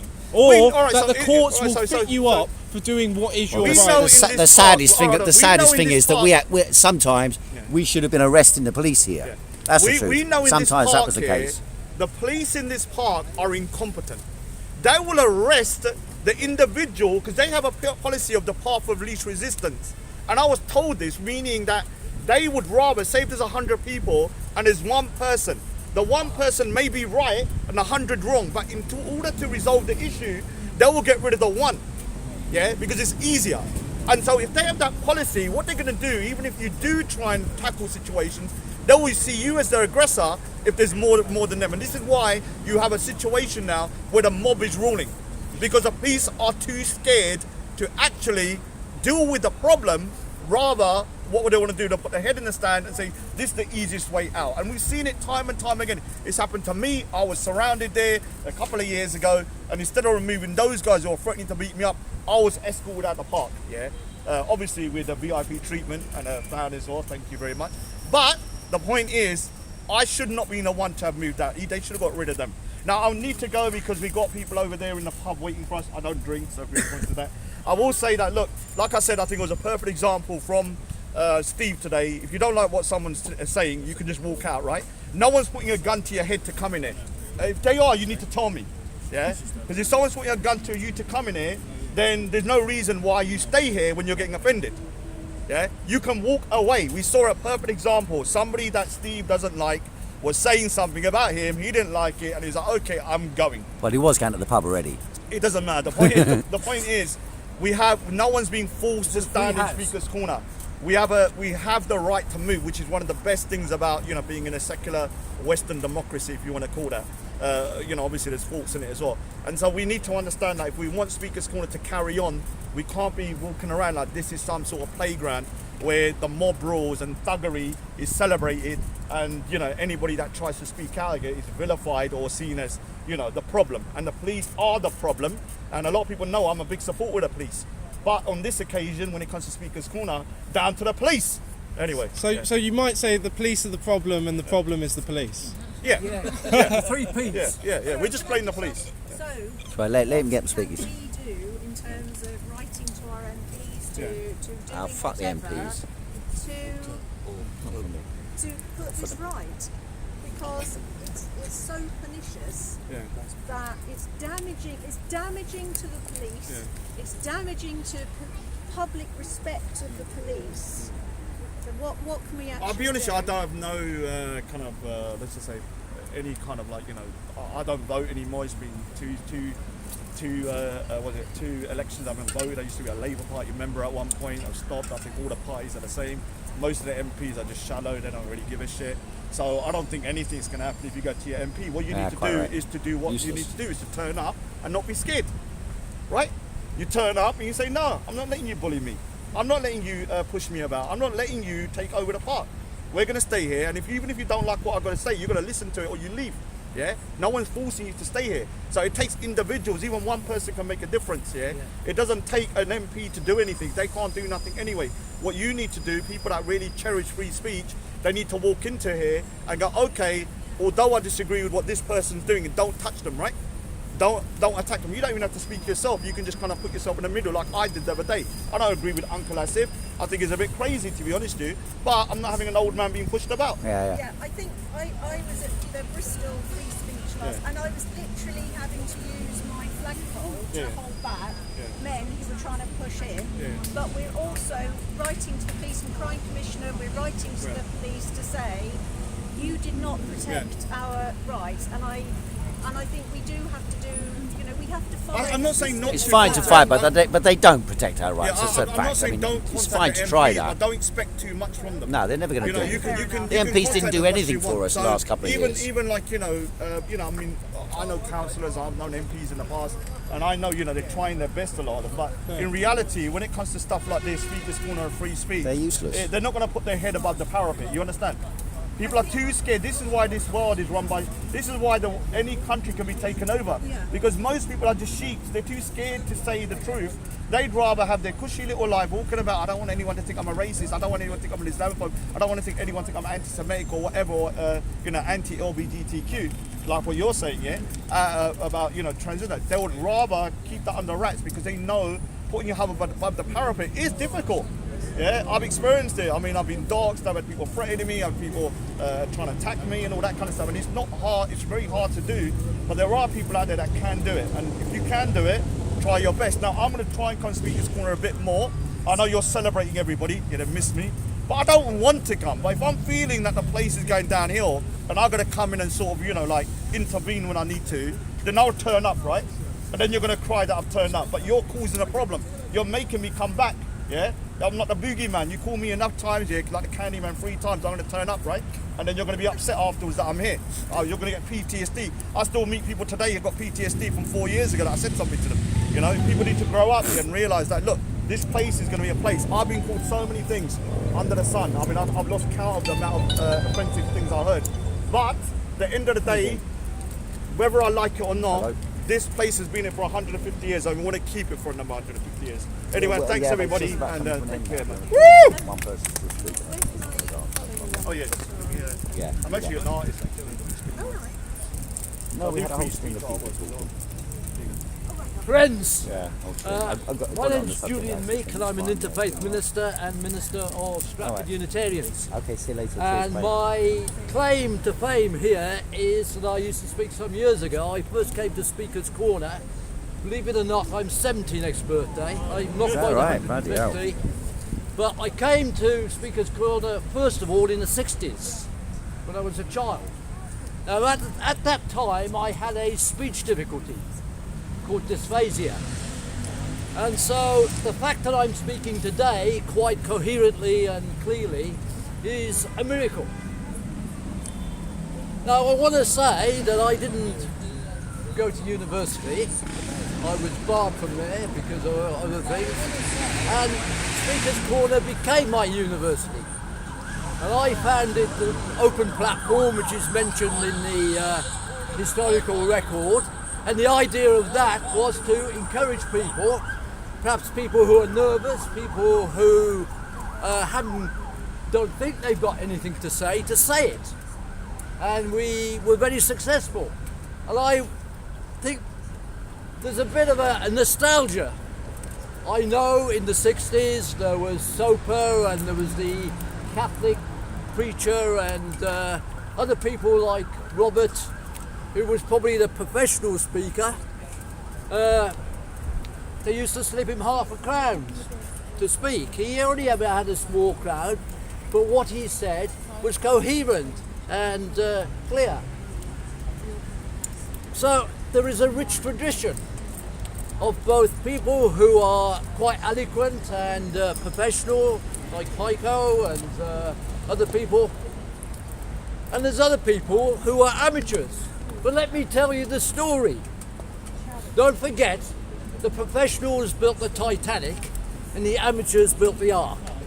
So even if you are an amateur speaker, come and have a go. Yeah, quite right. Keep the tradition, keep the freedom of speech, or public assembly, as somebody quite said. That was Barry's son, who was a tremendous speaker in his own right. And there are characters. A few years ago we had a thing at Bishopsgate Institute, and it was initiated by Tower Hamlets Council, I think, and the schools Like there. Law and Rosa. So there are young people interested in public speaking. And I suppose the emphasis really, the decline of public speaking to some extent is social media, but also the requirement to pass exams, to do everything in the written form, whether it's computers or otherwise, instead of the old tradition of many traditions of religious speaking, whether it's Christianity or whether it's Islam or Buddhism. It was passed down from generation to generation. Somebody mentioned, Wills I think mentioned that if you were a carpenter and you passed the trade on. Public speaking and telling stories is part of this rich tradition. And there is hope, because in our church we promoted somebody called Raymond Antrobus, who is a spoken word poet. He's getting quite a reputation, but he first appeared in the East End in our church, among other places, and there's a rich tradition now of spoken word. So that is being enhanced. And I think, as other speakers have said, it's everybody's responsibility. I'm optimistic, never mind about the cynics and the skeptics. And even if Extinction Rebellion are right, about only 5 years left for us. 2 weeks. Let's grasp those who are able. A attitude of hope that we will evolve and not only be able to express ourselves individually, but come to a awareness as a total humanity, that we can settle our differences and meet our needs without the recourse to war and violence.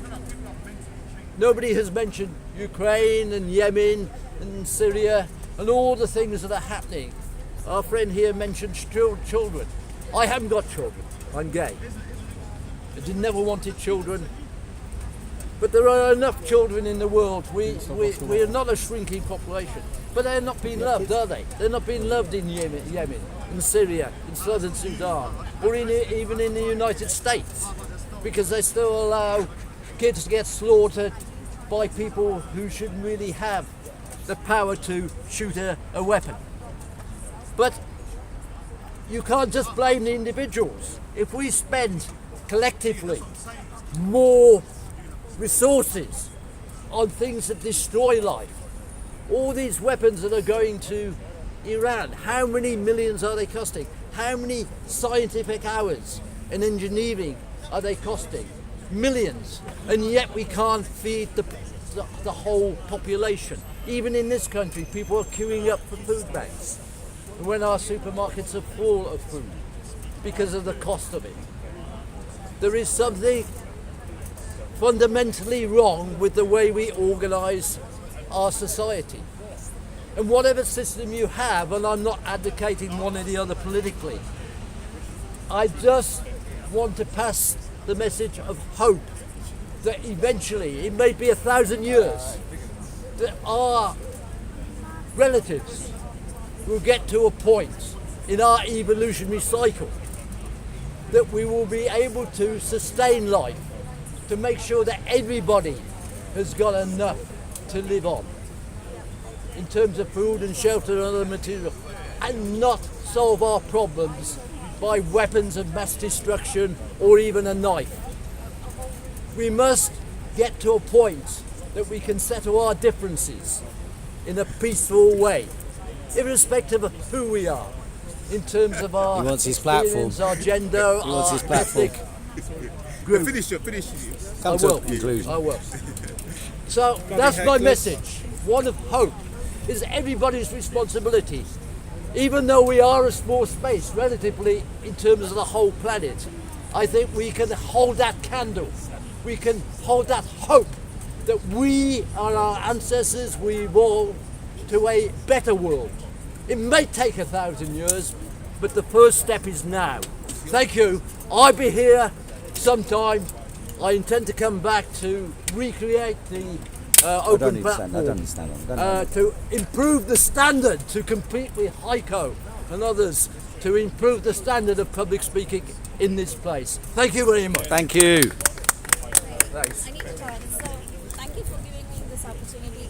I'm a visitor here in UK and I'm glad to be here, and it's interesting to see why you need a place like Speaker's Corner to have freedom of speech.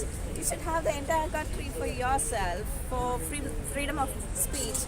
For heaven's sake, if there is any change that you can get in your constitution, it has to be, to exercise your freedom to speak publicly.